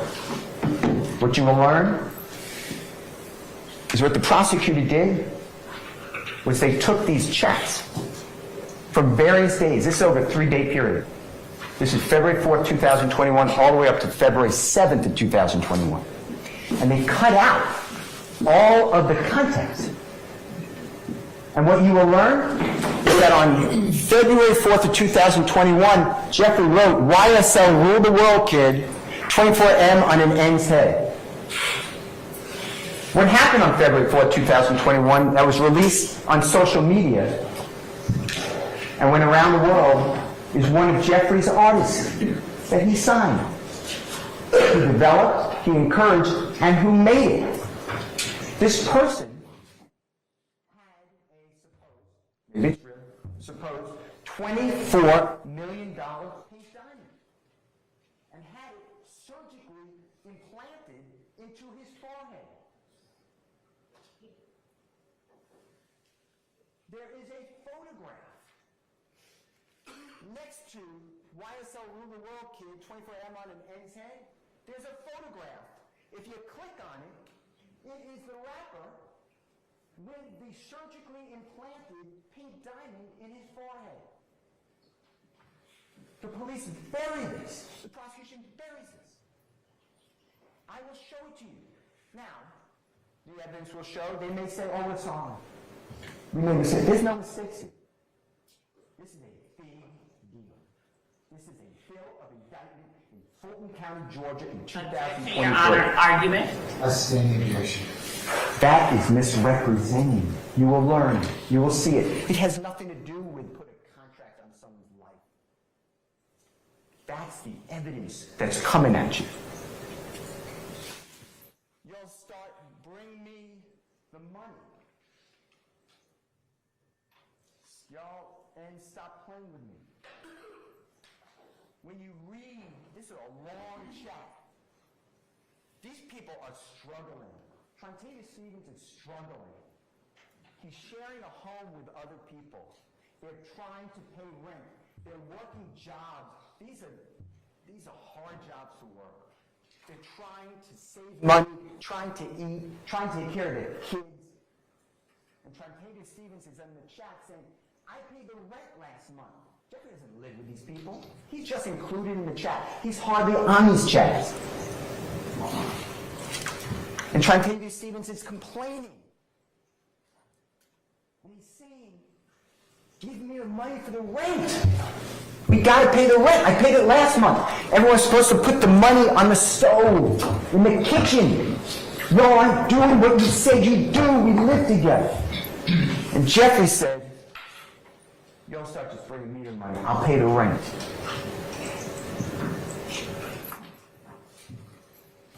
Y'all stop playing. That's the overdone. That's furthering this conspiracy. That's what they did to that man. The next overt act is May 13th of 2021. This is the chat. It's again, these are the personal conversation not supposed to be seen. These are not released on social media. It's like a wiretap. This is supposed to be between these people. And it's Mr. Martinez-Arnold, who, by the way, is a Crip. He's in YSL. Crips are blue, but that's why it's a hybrid gang. Everything moves to make it fit Jeffrey. Now it's a YSL gang that's hybrid. Martinez-Arnold, Miles Farley, Quantavious Greer, that's Jeffrey's brother. Wani Lee, you just learned about him. He's an up-and-coming rapper. He's signed to another label. Jeffrey's promoting his career. It's not even signed to Jeffrey's label. Jeffrey's promoting him. Trontavious Stevens, you learned about him, grew up with Jeffrey. Antonio Sumlin and Jeffrey. That's May 13, 2021. And Jeffrey wrote, y'all ain't beat him up or shot him yet. Y'all ends getting soft. Well, that sounds bad. But what you will learn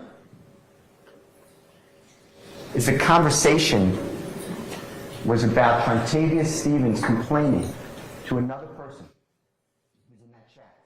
That other person tried to sleep with Trontavious Stevens' girlfriend. And the other person told Trontavious Stevens' girlfriend Tritavious Stevens is cheating on you with another girl. And Tritavious Stevens and this other man are leveling each other over this chat.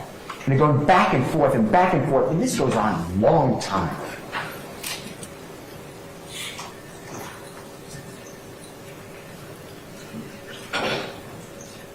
And Jeffrey, they're acting like kids. And Jeffrey wrote, "You only beat him up or shot him dead. You're getting soft." He's talking to people that he tries to help and that he's known all his life. That is the overt act. He's totally taken to mislead you. I will present the evidence. And there's no apology accepted. When they say, "Oh yeah, we were out of context, we made a mistake." There's no mistake here. They built a theory. They have an agenda. This is wrong. Objection, argument. Next one. September 1, 2021.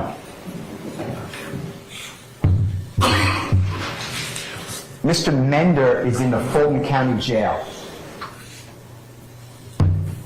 When you're in the Fulton County Jail, not only are your jail calls, like a telephone call, recorded, but you can do things with loved ones where you can actually see them, like a FaceTime. Or I guess that's Zoom. But they're recorded. So it's about a 16-minute call, and then it breaks off. It just, you can't talk longer than that on the jail call. You got to call back and pay more money. And Mr. Mender is speaking with Mr. Huey. And this conversation starts with Mr. Huey driving in a car. You'll see this. And Mr. Mender is on his iPad or Mac or whatever device he has. And Mr. Huey meets Jeffrey Williams at a jewelry store. Jeffrey has an image. He's very, very visible. He wants to be visible. It promotes his brand. He wears gigantic jewelry all the time. His face tattoos, his tattoos on his body of the bloods, of 5 stars, of his kids' names. He has 6 children. Of his brothers and sisters' names. Of the struggles he's been through. Jonesboro South. And Mr. Huey goes into the jewelry store. And Jeffrey walks up. So now you see Jeffrey in the viewfinder, in the video. And he sees Mr. Mender. And Mr. Mender knows that Mr. Huey's in a jewelry store, because Mr. Huey before that showed him. And Mr. Mender says to Jeffrey, "Hey, I need something." And Jeffrey points to Mr. Huey. He says, "Speak with him," and walks away. Jeffrey's on that video audio for 31 seconds.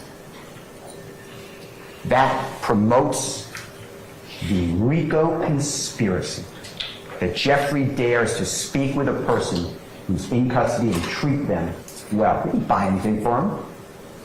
Jeffrey walked away. That's the next overhead. The next one is September 4th of 2021, so a couple days later. And Jeffrey is with Mr. Huey. And Mr. Huey puts on his Instagram, it's not Jeffrey's post. Mr. Huey was in custody shortly before this. And he wrote, "From lockdown to a jet, slap is."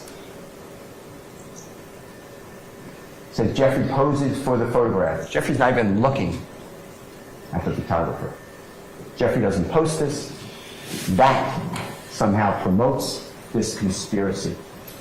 This violent, territorial, money-gathering, reputation-building, fear-producing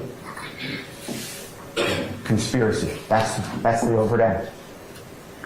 The next overt act It's November 14, 2021. It's again Mr. Huey, Mr. Williams, and Mr. Huey writes, and now this again, this is a private conversation. This is not social media. And Mr. Huey wrote, "You know I'm ready to handle the business and go sit down if I got to about any one of y'all on my mama." What the prosecution leaves out is the next line by Mr. Huey, where Mr. Huey writes, "But I don't even know if this is true or not." And Jeffrey writes, "Have you spoken with Gunnar or Sergio Kitchens?" And Mr. Huey responds, "Yes." And what they're talking about, if you remember, right before COVID of 2020, Jeffrey is telling Mr. Huey, get those people to return those beats. Those beats are not ever coming back. They're lost. That is proprietary information. That is valuable art. They're gone.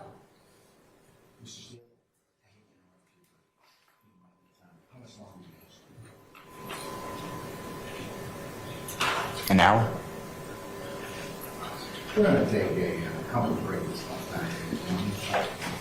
10 minutes, okay? All right, we're going to recess.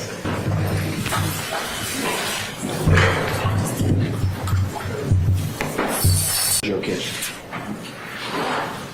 Sergio Kitchens holds a grudge against Mr. Huey at this time. And Mr. Huey is writing here before this, "I need money to support my family.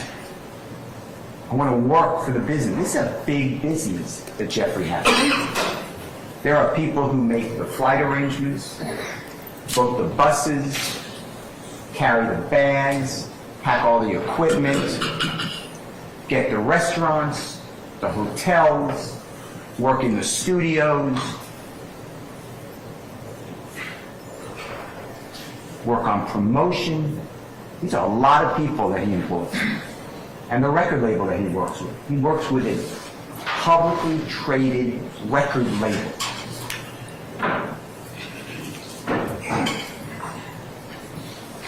And Jeffrey says, Mr. Huey's asking, "Can I have a job?" And Jeffrey says, Mr. Huey's like, "I'll sit down for any one of y'all on my mama. I don't know if this is true or not." Meaning he's saying, I don't have the information that Mr. Kitchen wants. And Jeffrey's response is what I told him. If you speak with Gunnar or Sergio Kitchens, yes. That's the conversation. That's the overnight. And this is already November 2021. That's their overnight. The next one. This is something that Jeffrey posted on his Instagram. This is New Year's. It's December 31, day before New Year's, 2021. And Jeffrey made this very popular. He didn't create it, but his fans love this. And it's wipe your fingers across the nose. Wiping N's nose. And to the prosecution, the police, the district attorney's office, that is a rally cry for violence. That's what they're going to tell you. You will learn, people do this all across the globe. You will see images of NFL football players catching a touchdown, take off their helmet, going like this. Baseball players hitting a home run in the playoff game, going like this. This is nothing of criminal activity, but it is to the district attorney's office of Fulton County. Jeffrey's also wearing across his chest, you'll see YSL. It's a very expensive pendant. And that is it. The next one is January 16, 2022, and Jeffrey releases this. It's on Jeffrey's Instagram account. And the prosecution is targeting, that's Jeffrey taking a selfie in the mirror, and he has his hand up, and the indictment that the prosecution had the grand jury return says he's holding up a blood sign, and that furthers this conspiracy. There's nothing wrong with holding up a blood sign. But that's not a blood sign. A blood sign is like this. It looks like a B. That is a P. Jeffrey's fingers are down. And what you'll learn is that Jeffrey just released with Sergio Kitchens, performer known as Gunna, a song that is wildly popular. It's around the globe. It's called Pushing P. And it's positivity. It means any circumstance you're in, if you think positively about something, you can make it through. You're pushing positivity. You're pushing P. Jeffrey is showing the P. It's not a B. But that became, from the district attorney's office in Fulton County, from the City of Atlanta Police Department, a reason that furthers this supposed conspiracy. That's the evidence that they're showing you. The next one. This is Jeffrey. It's February 12, 2022.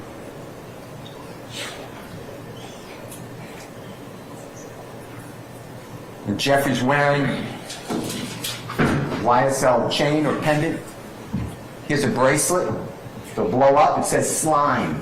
Like that's some bad word. Jeffrey did not invent slime. Slime comes from Jeffrey's idol, Lil Wayne.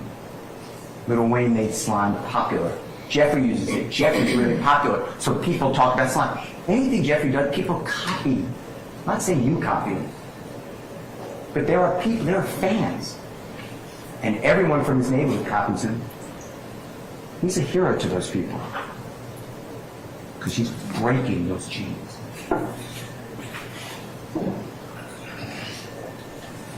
He has a tattoo.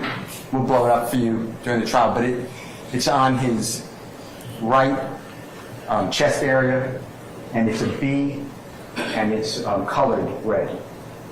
Jeffrey doesn't run away from the fact that he knows people who are in gangs from all sorts of gangs. He promotes himself through these people. He talks with these people. Just like Jeffrey, you'll find out, talks to heads of industries. He talks with everybody. He doesn't believe he's above anybody. It doesn't mean the fact that he talks with, or I talk with, or you talk with, or the prosecutor talks with, a person who's in and represents the Bloods, or the Crips, or the fashion show, or the Atlanta Hawks. We don't criminalize association.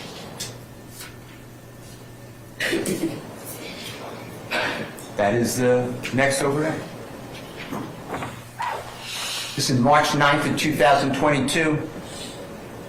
That is Mr. Kitchens, who we've been talking about. He's in the forefront. Mr. Williams is in the rear of that photograph.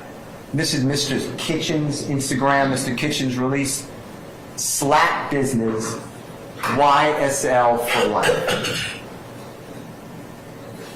Slap is a term. It's like brother. It means anything. You will see images on the internet, children singing songs, sliding, sliding, sliding, sliding, sliding, sliding, sliding. People say, "What's up, Slap? What's up, slime?" That's what's being criminalized.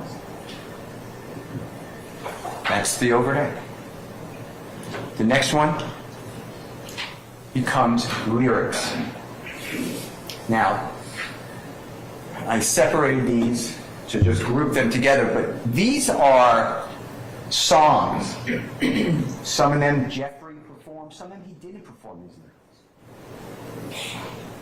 Some of them, the lyrics got changed because he doesn't write them down. The prosecution did not have the lyric find them. They went out and they did a database. And they searched all of Jeffrey's Instagram, all of his Facebook, all of his lyrics, to try to find any mention of bloods, the color red, drive-by shooting, a Tahoe, killings, 12, drugs, They searched for it. These are not confessions. These are not admissions. This is art. You will hear from the most prominent expert in hip-hop and rap. He will tell you that these words, the lyrics, they're common. These are not unique and say, oh, that's the Donovan Thomas killing that Tahoe. Jeffrey sings about cars all the time. He names all different cars. They just pulled out the Tahoe. Drive-by shootings. These are common themes. This is, you will learn, studio gangsters. They're in the studio. They are creating music for us to listen to.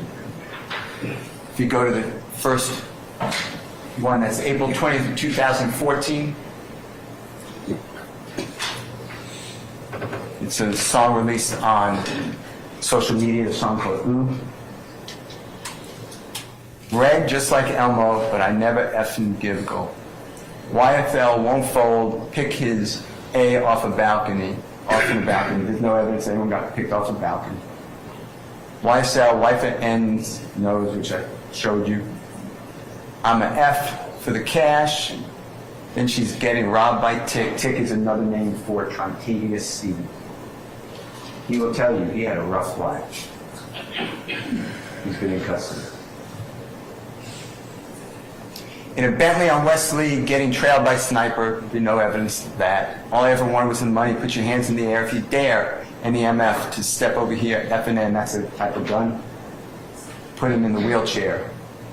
These are lyrics that rhyme. Those are taken out of context in that song. But they're lyrics.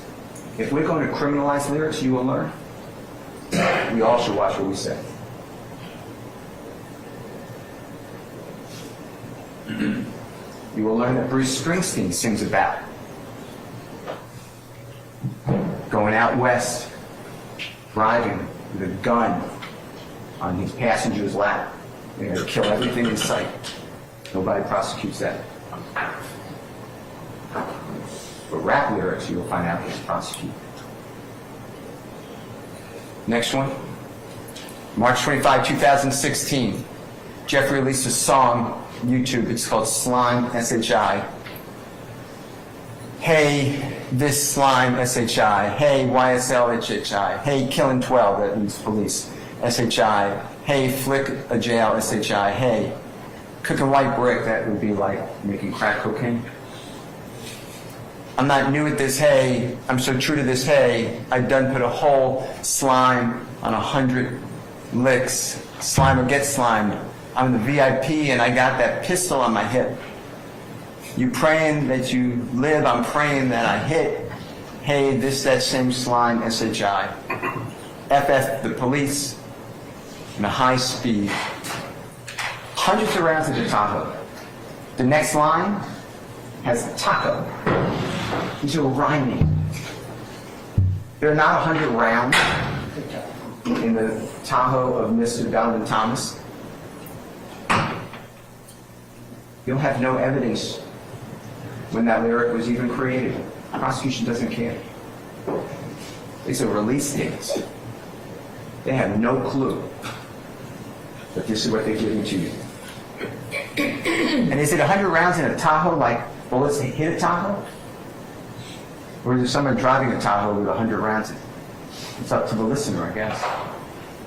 But the police officers in the city of Atlanta, district attorney's office of Fulton County, everything. It's like 24 M's on an M's head. Everything is viewed wrong. I'm prepared to take him down. Got banana clips for all these ends. Acting monkey.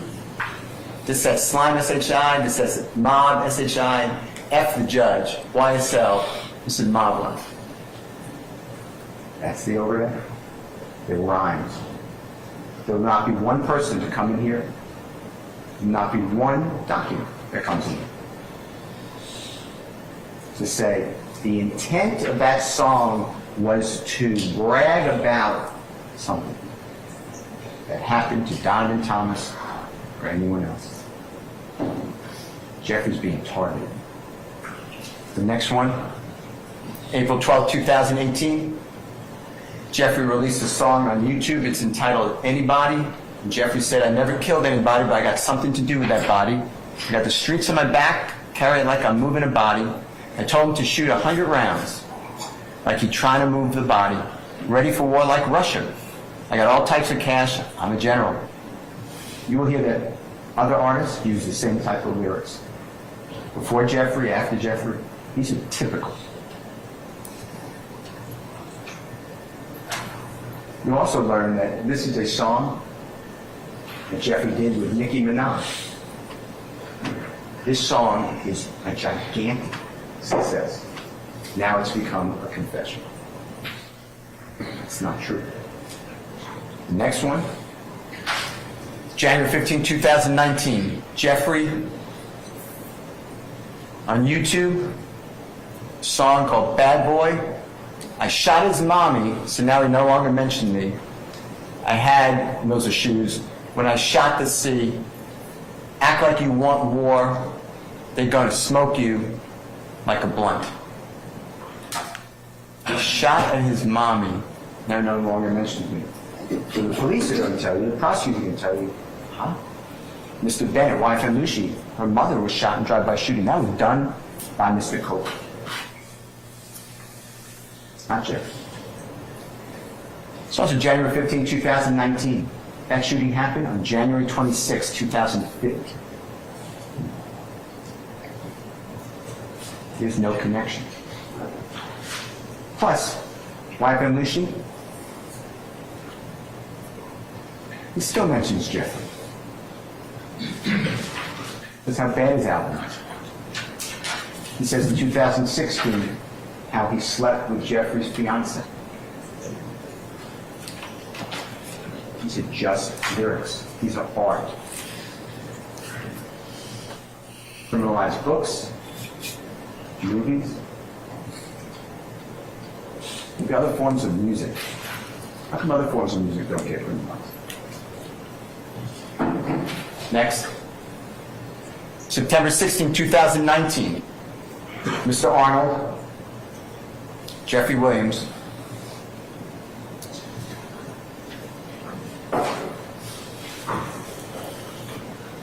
it's called Just How It Is. Jeffrey supposedly saying, I escaped every one of the licks because I was supposed to be rich. I don't care nothing about no cop. I'm telling you just how it is. Hit him with a Mac now, his whole body's scabbed. I done for the crew, I done did the robbing, I done did the jacking, now I'm full-time rapping. Last end tried me, almost got popped at Lennox. Ask the cops, ask the detectives, they all know the business, ask the cops, ask the detectives, all the jurisdictions. Gave a lawyer close to $2 million. He handles all the killings. We don't speak about S on wax. It's all mob business. We know to kill the biggest cats of all the kittens, and that has to be Donovan Thomas, right? It just has to be Donovan Thomas. There's no evidence that that's true. That's what you're told. $2 million for the lawyer to handle all the killings. The authorities got all of Jeffrey's finances. How much money Jeffrey paid to lawyers? For other people?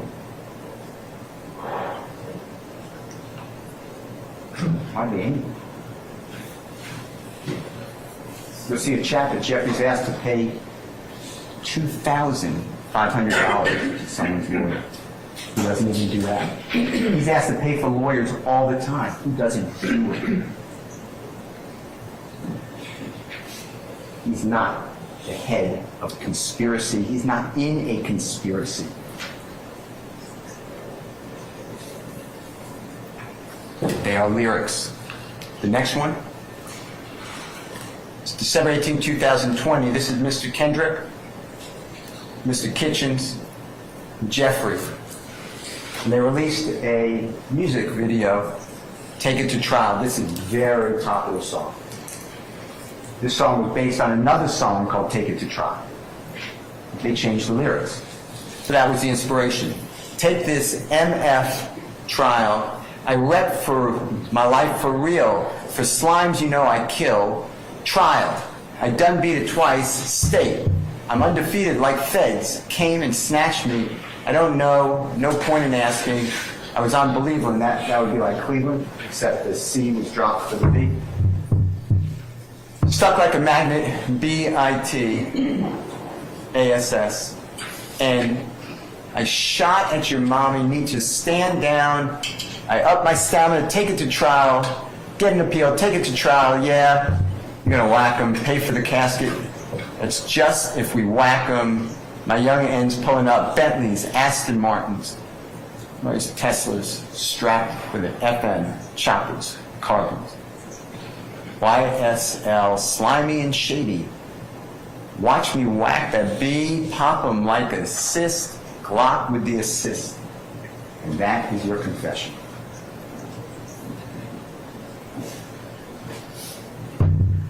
Stuff goes around the world. Now it's held literal, Jeff. It's outrageous. The next one. It's April 16, 2021. Jeffrey released a song on YouTube, Really Be Slime. The lyrics, my end really, they slime. We committing them crimes. Hop out and shoot. Roll one up for the gang. Want to be slime? Go catch a body. Me and little bro, we used to steal from the store. We had to stick it and go. That's a confession to an armed robbery. Had to stick them up and go. That's what we're dealing with here.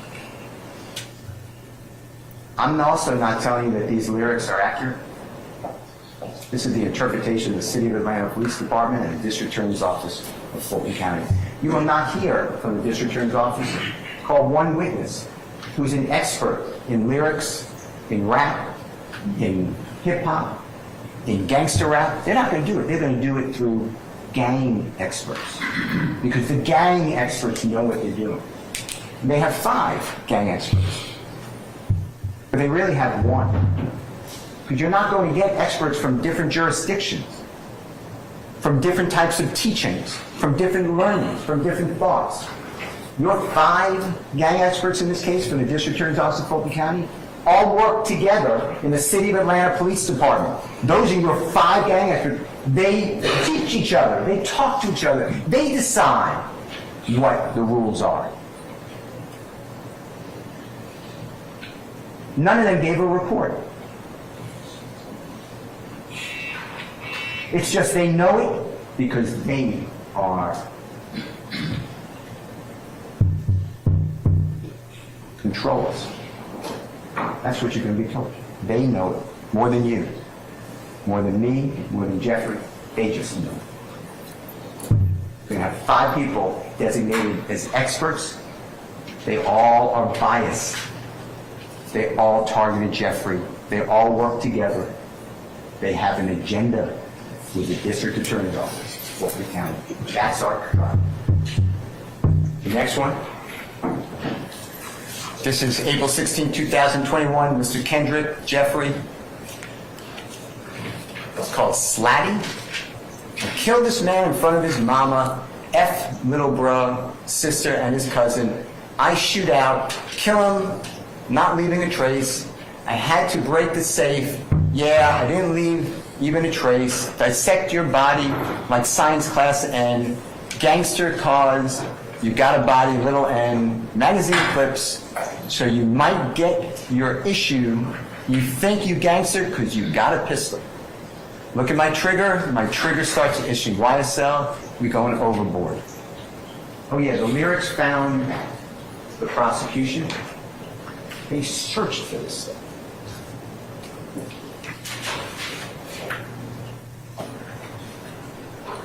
There is no safe in this case. These are simply art. Next one. April 16, 2021, Mr. Arnold, Mr. Kitchens, Jeffrey did appear in a video titled Ski. I F with slats, we come to eat rats. I came with some effing piranhas. I towed an FM on me called Nietzsche Nietzsche. It's Glock, he keep rolling, Duke rolling 60s. He locked in C's. Duke is the name that Mr. Martinez Arnold used. It goes by Duke. Rolling 60s is the Crips. That's the C. Some of these words are not really the lyrics, but you can decide for yourself. You'll hear the songs. You can decide what the lyrics are. It's a wildly popular song. It's now become criminalized. Words in America are criminalized in Georgia.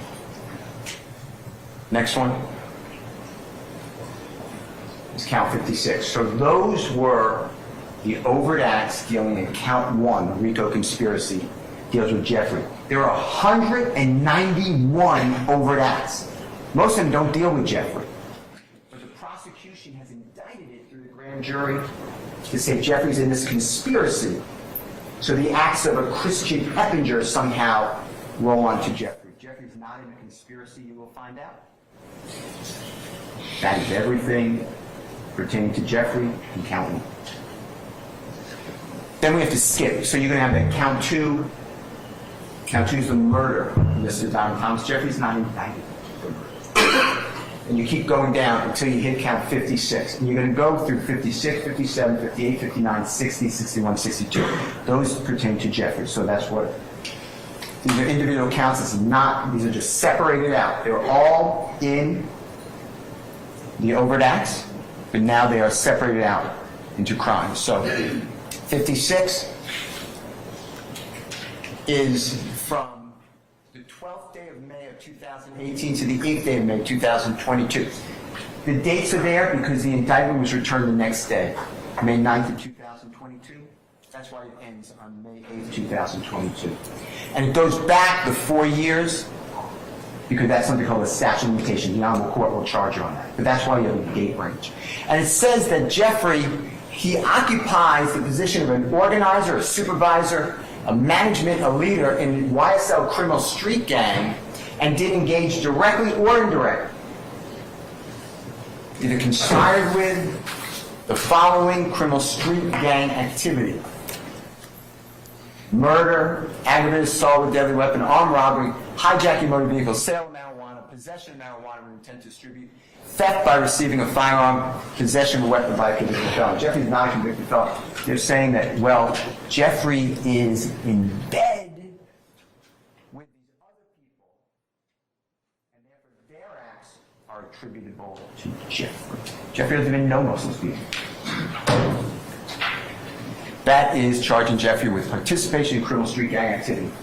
Criminal street gang activity, you will learn, it is not enough to be in a gang. That's not illegal. It's not enough to associate with a gang. That's not illegal. It's not illegal to have a blood tattoo on you. Wear red. It's not a crime to promote a criminal street gang.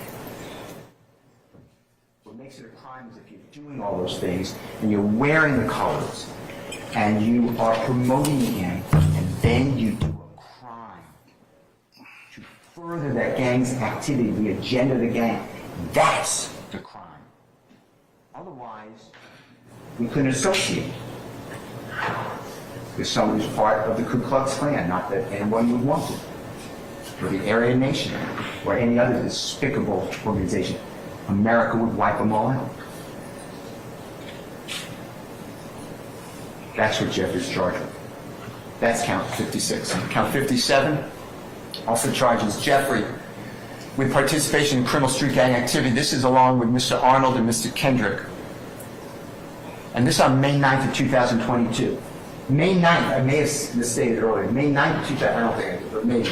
May 9th, 2022 is the day of Jeffrey's arrest. When law enforcement surrounded his home, there were more than a dozen people there. And what the prosecution did now is say that this is criminal street gang activity. This furthered the gang YSL, because in Jeffrey's home, where other people had access to, there's marijuana with intent to distribute. Jeffrey doesn't have to sell any drugs to make the money. Possession of codeine with intent to distribute. Possession of cocaine, it's a very small amount. Possession of firearms. And it's alleged in count 58, 59, 60, and 61 of the indictment, which we'll get to right now. That somehow promoted the gang. That was in furtherance of the gang. Being in a house where other people have access to it with these drugs now furthered the gang. That's the allegation. That's it. Next count. The 58. Mr. Arnold, Mr. Kendrick, and Jeffrey. They possessed marijuana with intent to distribute the day of Jeffrey's arrest. Marijuana is found in Jeffrey's home. There's marijuana, and it's bagged up. It was bought at a dispenser, excuse me. It said Brooklyn, New York on it.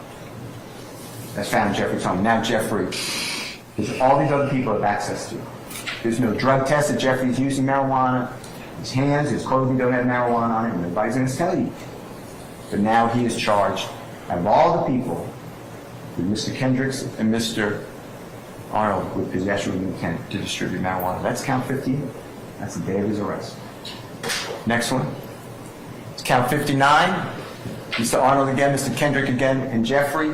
It's the same thing. It's the day of his arrest. It's May 9, 2022, and found in the home is codeine. There's a lot of codeine in the home. Buckets full. There's all these separate glasses, bottles of codeine. Jeffrey didn't possess it with intent to distribute. It's in the home. That's it. That's it. The next one is 60. Mr. Arnold, Mr. Kendrick, and Jeffrey possessed cocaine. It's the same day of the arrest. This is a small amount of cocaine. I'm not pro-cocaine, but this is a small amount of cocaine. Now he's charged with it. Of all the people in the house, they just picked these.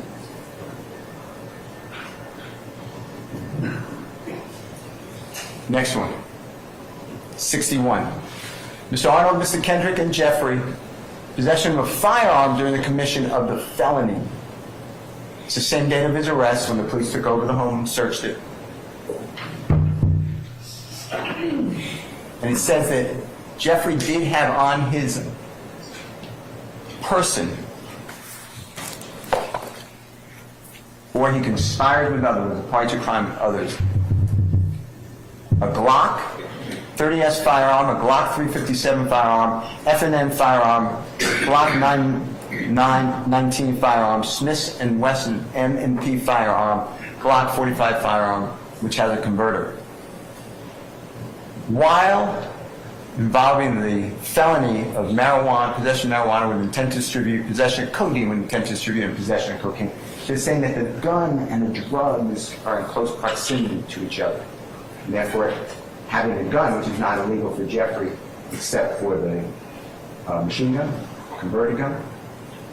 But if it's near drugs, then guns and drugs should not be together under the law. You'll have zero evidence that Jeffrey was with a gun near any drugs.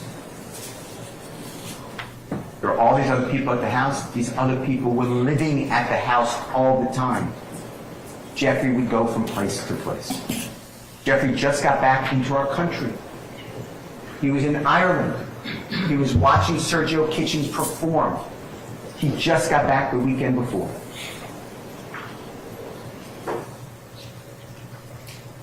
The next count is count 62.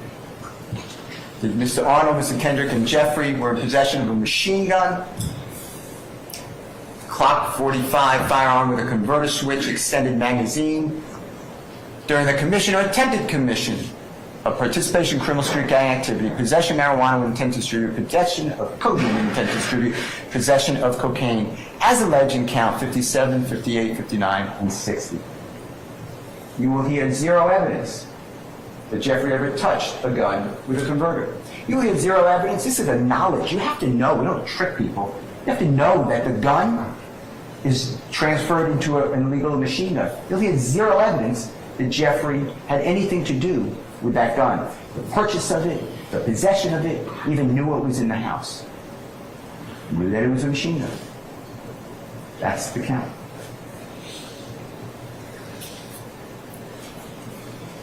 Ladies and gentlemen, that was the indictment against Jeffrey Lewin. That was everything.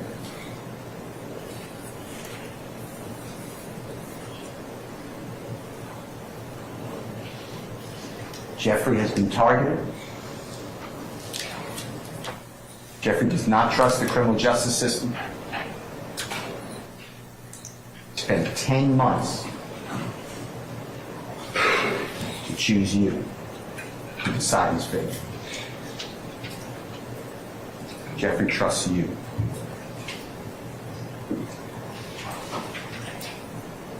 There's a wiretap in this case. There's actually two.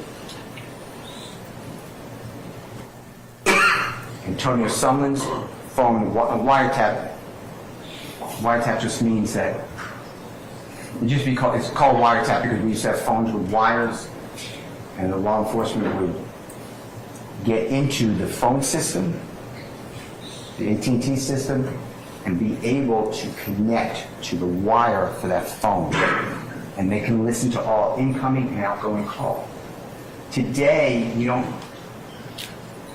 our phones are cellular, but it's the same exact thought.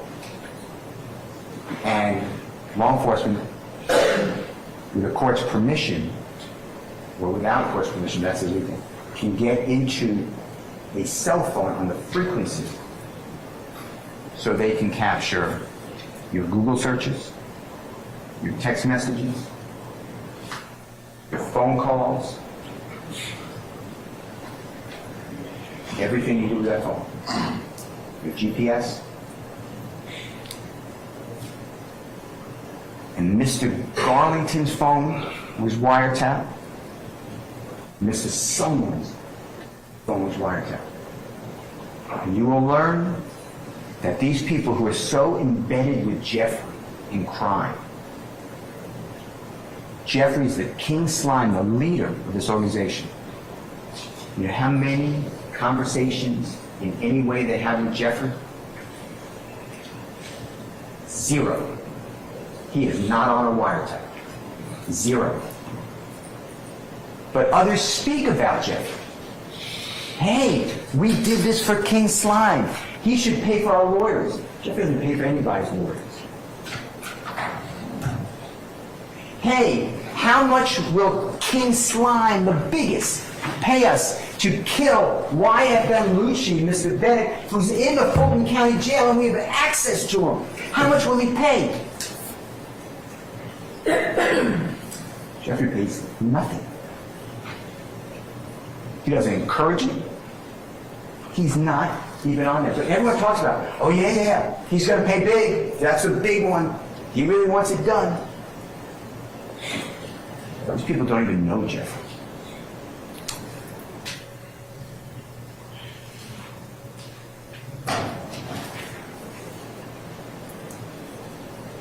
Jeffrey treats whoever he is with the same.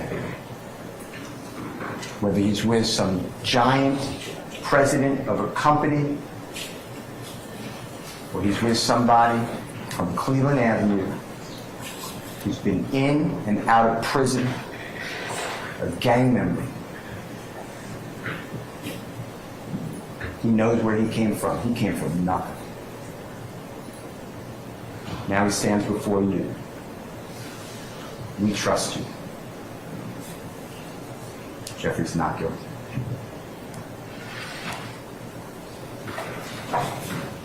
As you can see, family, Brian still didn't come to play. Next up for about just 15 minutes was Christian Eppinger, attorney. It seems he only had one count for him. He's already in jail of the police officer on Cleveland Avenue. Now, just fighting for a RICO. But this is what his attorney had to say about that.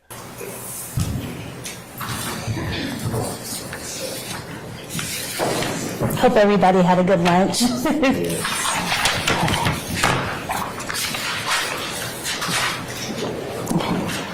So I'm Attorney Angela D. Williams, and I have the privilege of representing Rodarius Ryan over there in the back.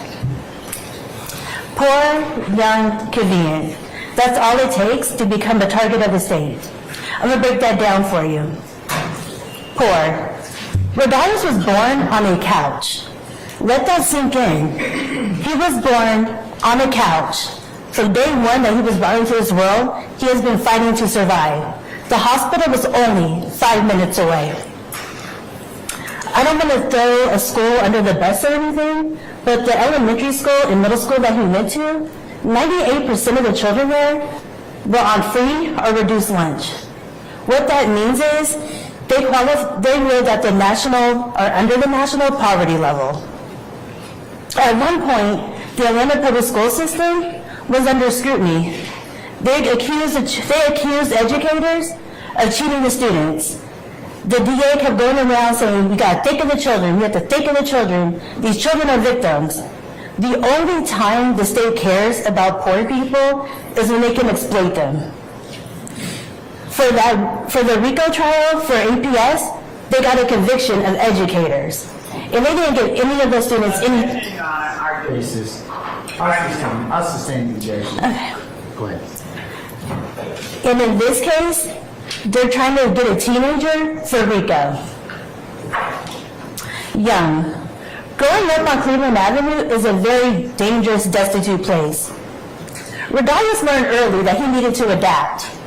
And he did what most teenagers and preteens do. They mimic. I remember when I was younger, growing up on social media, I used to hold up the C symbol all the time because I used to love this group called Cold Rain. It was my favorite group. I used to hashtag everything, cold rain, cold rain, cold rain.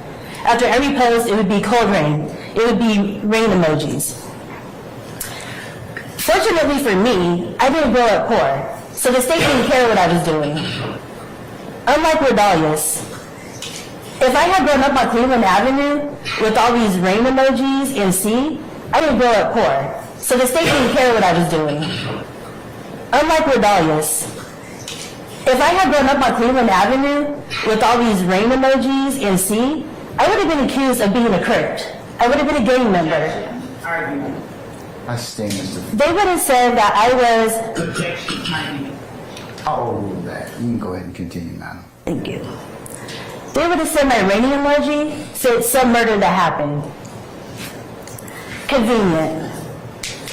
Rodarius is here because when he was 15 years old, the state told this incredible tale of murder, and when you're young and you don't have the means, it's hard to refute those claims. From the age of 15, Rodarius has been in 3 different prison systems. He's been to juvenile detention because they were holding him for the murder. He went to Fulton County waiting for the murder, and once he finally turned 18, they sent him to the Department of Correction. And I don't know about you, but a lot of people in here haven't been to prison.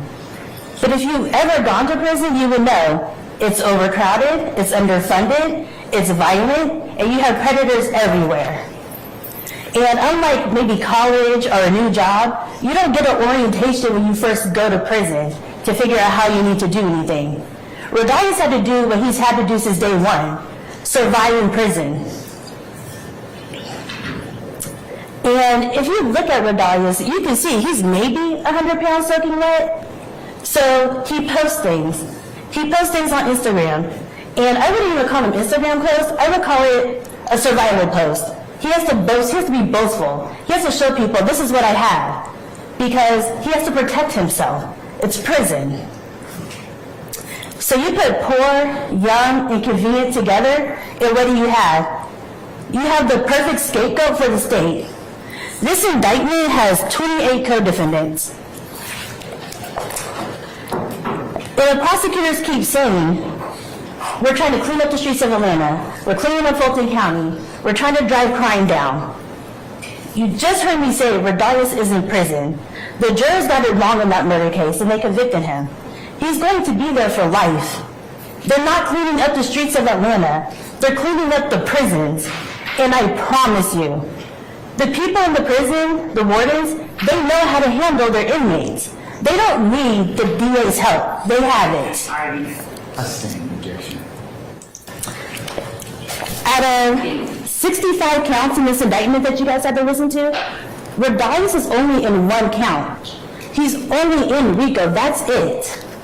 Out of 190 overt acts, Rodriguez has 8 of those acts. 3 of them are for the murder that I've already told you about. 5 of them are survivor posts. He has to do these posts so he can survive prison. So why are me and Rodriguez here? Because the state was to put on a show. Rodriguez is in less than 1% of this whole indictment. This reminds me of this anime named Bleach, where it's 16 seasons. Every episode is about 18, 20 episodes. Sorry, every season is 18 to 20 episodes. And they have season 4 and 5. They have these bouts. They're villains of the whole thing in season 4 and season 5. The main characters are trying to get them out of soul society. You go to season 6, you don't hear about the bounce. You go to season 7, you don't hear about the bounce. Why don't you hear about these important characters? Because they're filler characters. It's a filler season. Me and Rodriguez, we're fillers. We're not integral to this story. They just drag him out of prison to jail to make this bigger than it has to be. We're basically distractions. So, as a juror, what can you do to tell the state, we're not going to be distracted? We don't need to listen to filler. You come back at the end of this with a not guilty for Rodriguez Ryan. You tell them we do not want to waste our time on fillers. We just want to get to substance. So I guess, sit back, enjoy the show, get some popcorn, because this is not justice, this is a circus. And last but not least, the opening statement for Yak Gotti was presented to the court. Check it out. It is more important that innocence be protected than it is that guilt be punished. For guilt and crimes are so frequent in this world. That's a quote from the man who wrote into our Constitution what the presumption of innocence means. His name was John Adams. He was the second president of the United States, right after George Washington. Why is that quote important? Why is the presumption of innocence important? Why did that get included in our great Constitution? Because we want to make sure that we don't accidentally send innocent people to prison. Innocent people don't get punished. I have the great honor of representing Diamante Kendrick, who's sitting in the gray vest at counsel table with me, along with my co-counsel, Doug Weinstein. Doug, stand up so everyone can see. Also, you'll meet or hear from, at times, Katie Hingerty. She was here yesterday. She was the tall woman with blonde hair. And the three of us have the great honor and privilege of defending Mr. Kendrick. I've been practicing law here in Atlanta for almost 30 years, exclusively representing innocent people like Mr. Kendrick.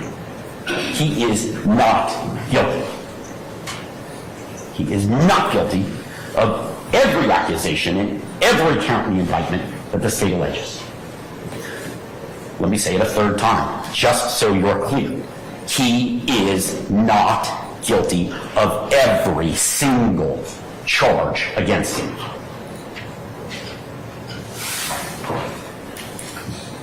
He is presumed innocent, as our great Constitution demands.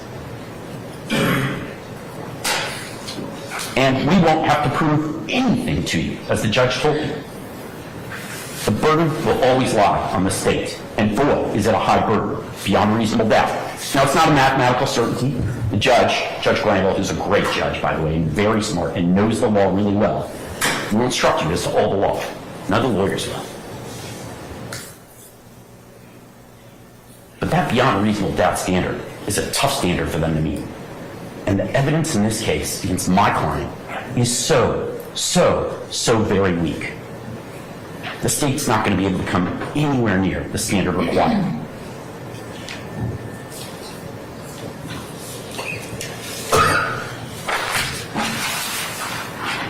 client, Mr. Kendrick, grew up here in Atlanta in a tough neighborhood. He did not come from money. He was poor, hungry, deprived, socioeconomically disadvantaged. But he had a loving mother, a mother who's been with him the entire time of this case and will be every day. And she made sure that he had the best upbringing that he could. You heard Mr. Steele earlier talk about the disadvantage of how Mr. Williams was brought up, and my client had a similar upbringing. It was tough. Food, clothing were sparse. But he dreamt of a better life for himself and for his family. And through hard work, through creativity, maybe a little luck and fortitude, he became a very successful musical artist, a rapper. Now, despite Mr. Kendrick's mom's best efforts, he did get into some trouble. And we acknowledge that. We don't hide from it. We don't skirt it. Mr. Kendrick, you'll find out, went to prison between 2015 and 2020. So, the state is actually limited because during those years, he's locked up. He can't possibly be committing any crimes they've alleged. You'll also hear that he pled guilty to a crime right here in Fulton County in 2017 while he was locked up. And he admits that wrongdoing. He owns it. He paid his debt to society.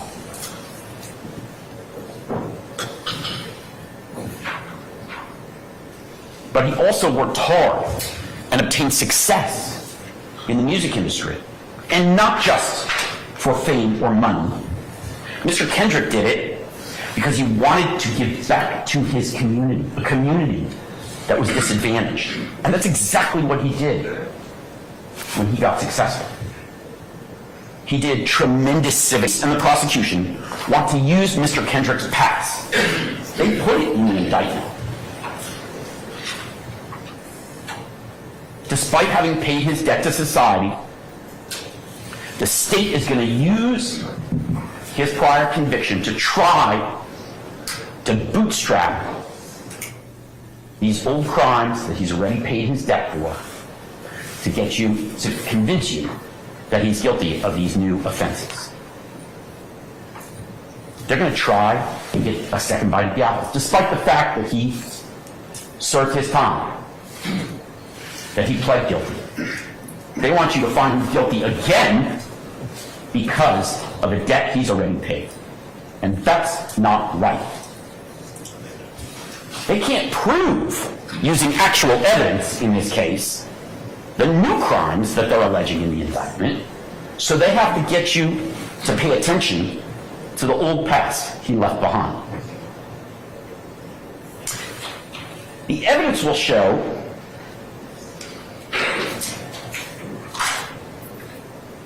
that he is not guilty of the charges in the indictment, and that the police and the prosecution's case is so incredibly weak. But they have to distract you with the old Mr. Kendrick, the Mr. Kendrick that paid his debt and pled guilty and served his time. It's like a bad magic trick. You ever see a bad magician who's like, look over here, while they're picking your pocket? That's the evidence the state wants you to pay attention to.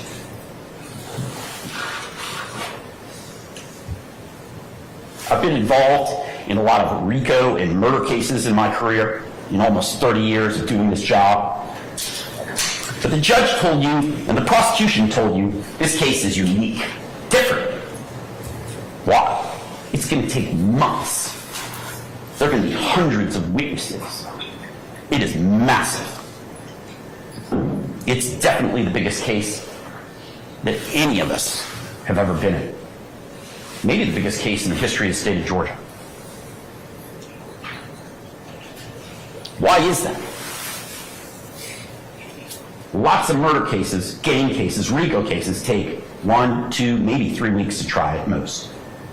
Why is this case going to take months? I'll tell you why. Because the evidence will show the government has got to drag in hundreds of witnesses to dance around the weak actual case that they have.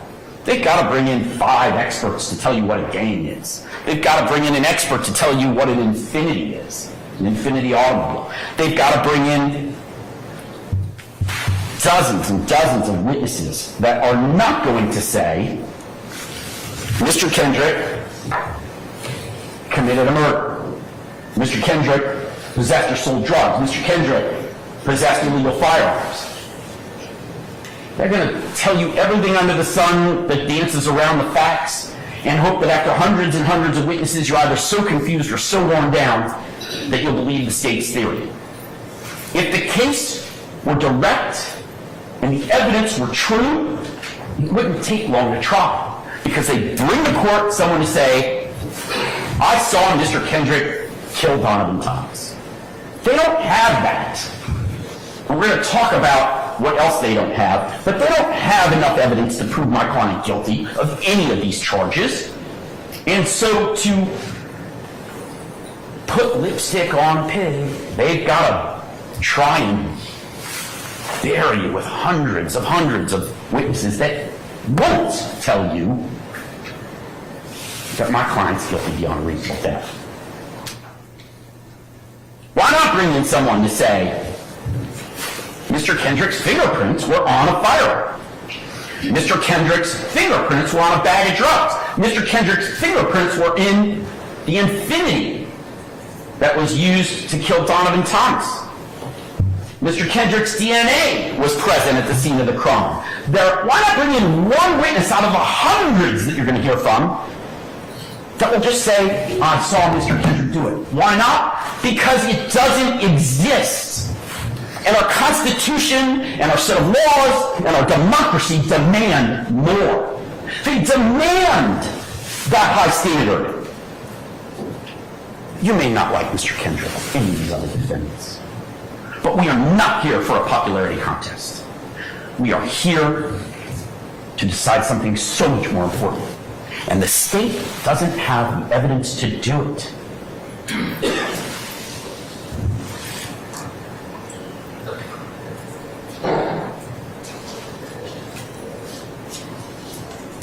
The evidence doesn't exist, not real concrete evidence.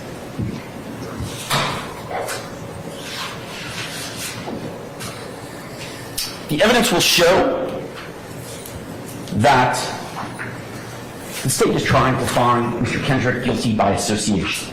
That's what they want you to believe. Because they want you to find him guilty because who his friends are. The evidence will show that he had friends, that he knew people, that he associated with people. I thought in America we had freedom of speech, freedom of association in the First Amendment. But the state wants to present evidence to show you that those freedoms are not true, that the Constitution does not matter. They want to present evidence that Mr. Kendrick is guilty by who he hangs out with, the color of the clothes that he wears, the symbols he makes with his hands, and the beautiful lyrics that he writes and sings. Those aren't actual crimes, that's just free speech. And that is what is on trial here, the First Amendment of the Constitution. They want you to look at evidence and say, these people are guilty because they exercise their right to free speech in America. That's not just wrong, it's un-American.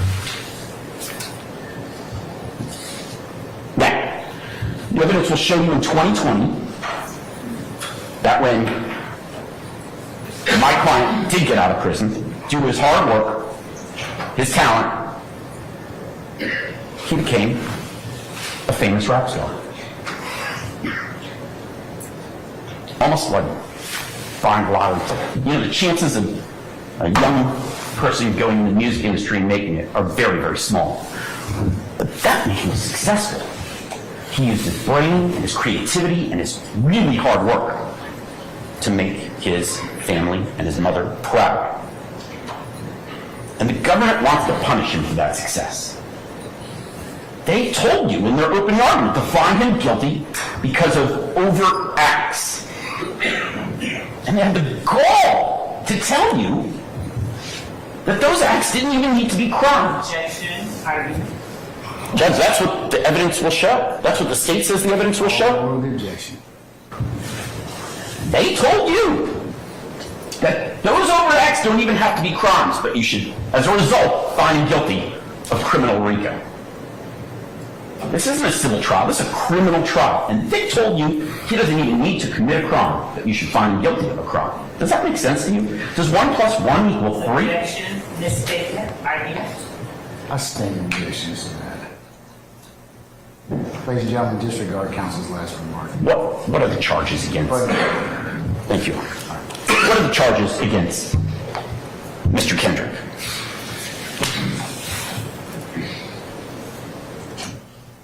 The first and the biggest is a murder.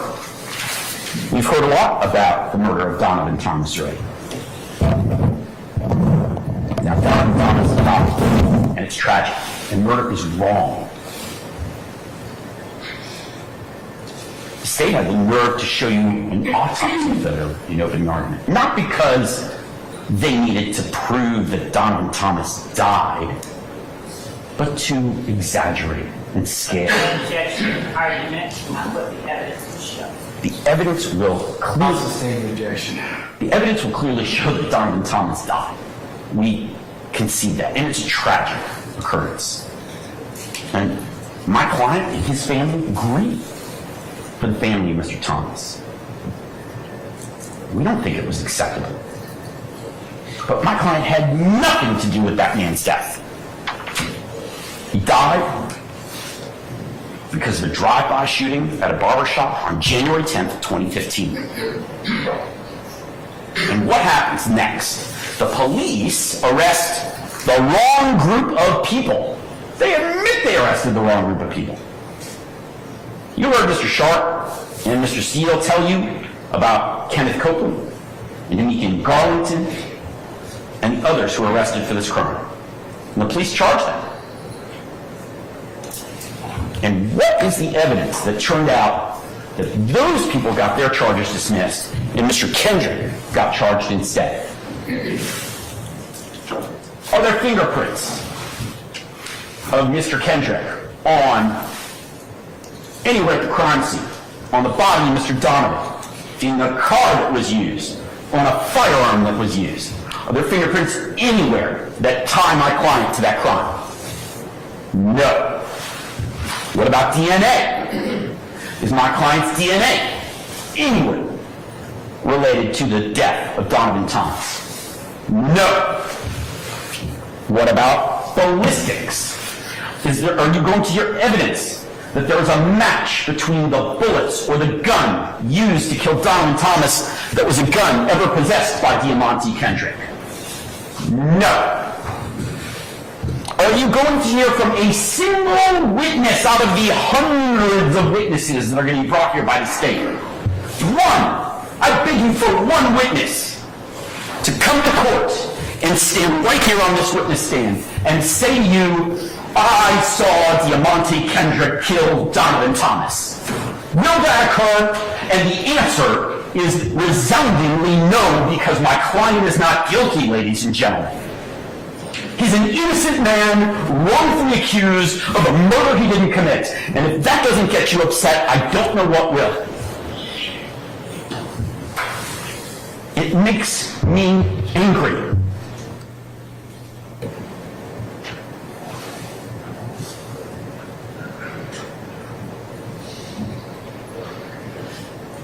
Not one witness.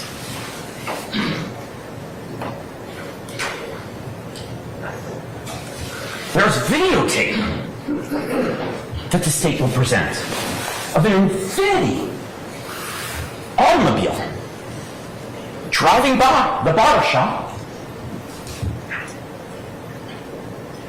and being used to kill Donovan Thomas. Are you going to hear witnesses that say my client owned the Infinity, rented the Infinity, leased the Infinity, was the rightful driver of the Infinity? Nope. Will you hear or see evidence to the contrary? Oh, yes, you will. Shortly before Donovan Thomas dies, the state has another video of my client getting into, are you ready? A Pontiac Bonneville. Not an Infinity, a Pontiac Bonneville. So, will you see evidence? Will the evidence show that my client is Superman and can fly through the sky from one car to another? No, you will not. He is not Superman. Maybe he's Mr. Spock and he can teleport. You will not hear evidence of his ability to teleport from one car to another either. And yet, the state claims he's guilty of murder.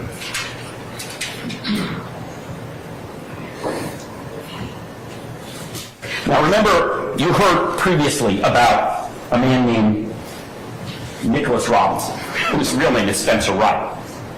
He came in and told the police, and they made arrests of Mr. Copeland, Mr. Garlington, and others. The state's key witnesses. But you've also heard evidence that Mr. Copeland is a terrible liar and a terrible person, and himself a gang member, not to be trusted and not to be believed. But that's the state's key witness who says, oh yeah, it wasn't me, it was Mr. Kendrick and others. Why do we know he's lying? Not just because his lips are moving, but because he was one of the people who was originally charged with the murder. How naive does the state have to think you are to not understand that the incentive for Mr. Copeland to lie is as simple as, I'm charged with the murder. If I say someone else did it, then I don't get charged with the murder.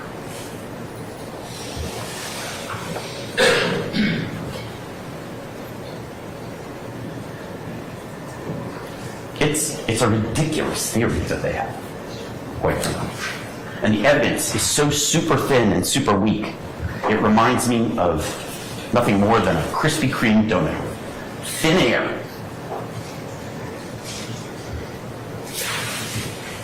In fact, Mr. Garlington, when he's interviewed by the police, says, yeah, I don't know who killed Donovan Thomas.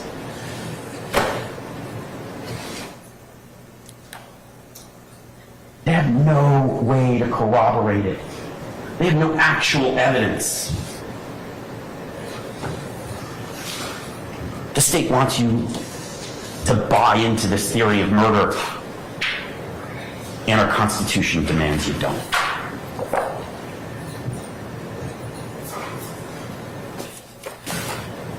They charged a bunch of people, the police, the Atlanta Police Department, figured out, oh, we messed up and got it wrong, but now we're going to charge a bunch of other people. But trust us this time. Does that imbue trust to you? Is that evidence that you'll hear about that seems trustworthy? No, it is not. That evidence is completely untrustworthy and unbelievable and unreliable. It's a bad magic trick.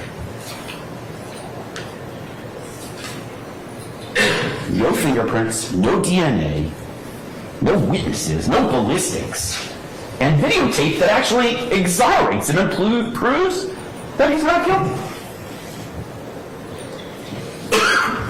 Krispy Kreme donut hole. What's the next charge against my client? Well, there's a bunch of them involving guns. And 3, to be exact. One is that he's charged with possession of firearm during the commission of a felony. If you're committing some other felony and you're using a gun, you get charged as an extra charge. The second is possession of a machine gun. Ms. Love described to you, Mr. Steele described to you, what a fully automatic weapon is. Pull the trigger once, all the bullets fly out. That's illegal. And the third is Possession of firearm by a convicted felon. Yes. Mr. Kendrick's a convicted felon. So he's not allowed to possess a gun. And he knows that. And again, the indictment. We've talked a lot about the indictment. You're going to get it. It's a document. It's a long document. But the indictment charges my client with those 3 firearm charges, all stemming from one date, March 9th of 2022, the date that Mr. Kendrick is arrested. So what happens on March 9th of 2022? He's at a house owned by Jeffrey Williams, his friend and colleague, who he's made beautiful music with, wonderful music that's entertained millions of people. And at that house, and there's dozens and dozens of people at this house on the night of March 9th of 2022. It's not like there's 2 or 3 people there. Dozens. And there are guns in the house. So, how do we get to firearms being in the house to Mr. Kendrick possessing firearms? We don't. We don't. There's not going to be a single piece of evidence showing that Mr. Kendrick's fingerprints are on any of the guns. There's not going to be a single piece of evidence showing his DNA is on the guns, and quite frankly, you'll learn, and the evidence will show, there's something called touch DNA. What is that? You're going to learn that if I touch this table, and my hand is here for a couple seconds, I don't just leave my fingerprints behind, I actually leave some of my DNA behind. And that can be tested, forensically tested by the police and by the GBI lab and the state of Georgia. So there's no fingerprints on the guns that belong to Demonte Kendrick. There's no DNA. There's not a single person at the party or a single witness who says Demonte Kendrick had any of these guns.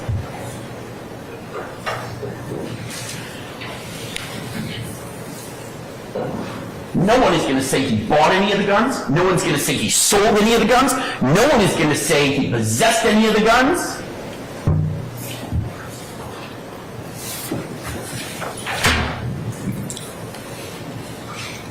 But they're going to want to do a dirty magic trick and show you his past. He pled guilty to a gun offense years ago. And so he must have been possessing the guns. That's their theory. Assume and speculate to find him guilty. That's not what we do in this country. That's not what we do in a democracy. That's not what we do with our Constitution. And that's not what we do when someone's presumed innocent and has to be proven guilty beyond a reasonable doubt. One witness, please, that says Demonte Kendrick was holding a firearm that night. Demonte Kendrick bought one of the guns. Demonte Kendrick used one of the guns. No one! No one's going to testify to that. And why is that? Because he didn't have any of those guns. He was at a house where there were guns. That doesn't mean he was in possession of illegal firearms. You could go to a party where there are 50 people, somebody has guns, you don't know about it, maybe you do, but it doesn't mean you're possessing the guns. That's what the evidence is going to show. He was there.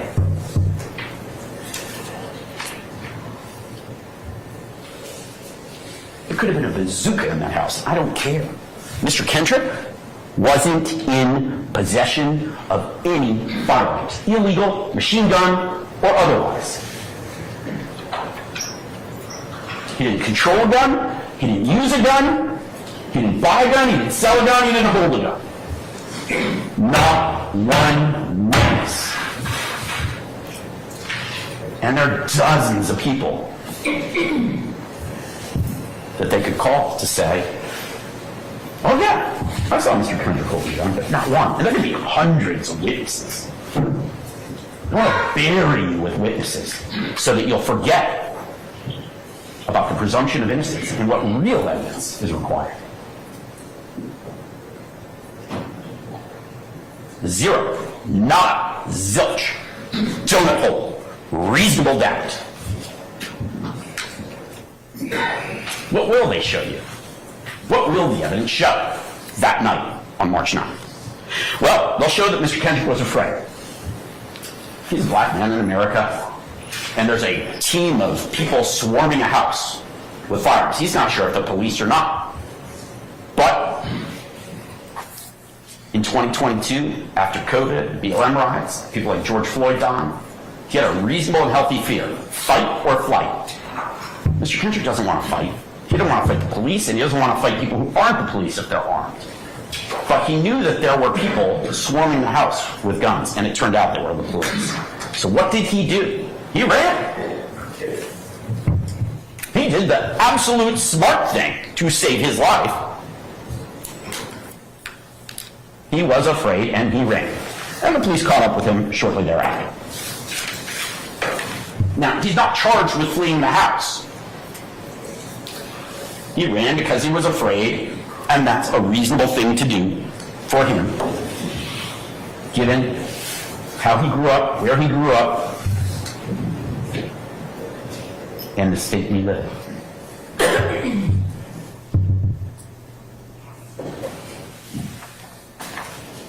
And when the police caught up with him, just shortly thereafter, did they find him holding an FN, the type of gun Ms. Love described? Did they find him holding a strap machine gun? Did they find him holding a Glock? Did they find him with an AK-47, an AR-15, or any other kind of gun? No! He was unarmed because he never had a gun.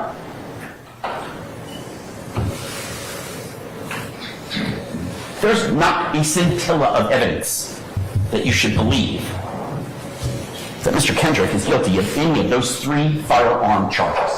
Not a scintilla.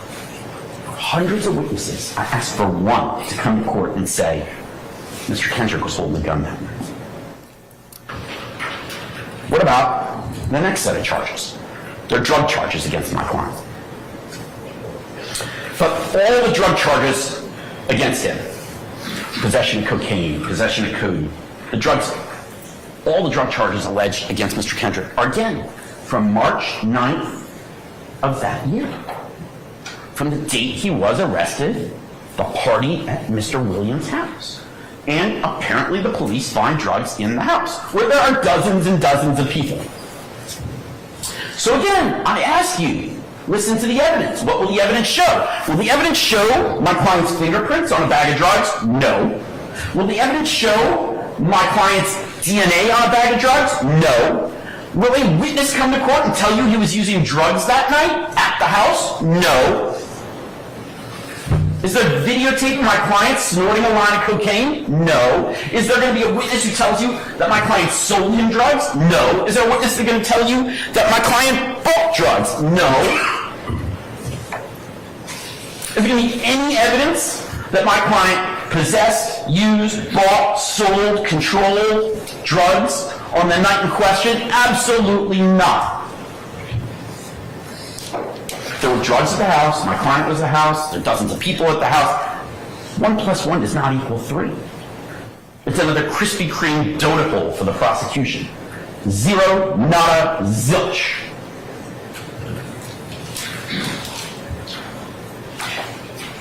You're not going to hear evidence that my client's blood or urine was tested and that it was in his bloodstream there was cocaine or other drugs. And the indictment says that the drugs that they're charging him with are from that date, March 9th, 2022, the day he was arrested, not any other day in his life. So the question you have to ask, the evidence you have to look at is he possessing drugs while he's at the party at that house? And there is no evidence of that, just like the guns. As you can see, between the defense, fed up with the lack of evidence, the judge upset of how things being conducted between the state and the defense of each client. Fam, we got a long trial ahead of us. But that was day 2. I'm sure from here on out, the recaps will be much smaller. But fam, you talking about 28 defendants being charged under a RICO. Multiple clients and defenses are under one trial. It's gonna be a lot for us to listen to and observe. That was 8+ hours. I managed to get it to 3. Let me know how you guys feel about this one in the comments as of day 2. Tomorrow, day 3. Expect the update, fam. I'll see you guys on the next one.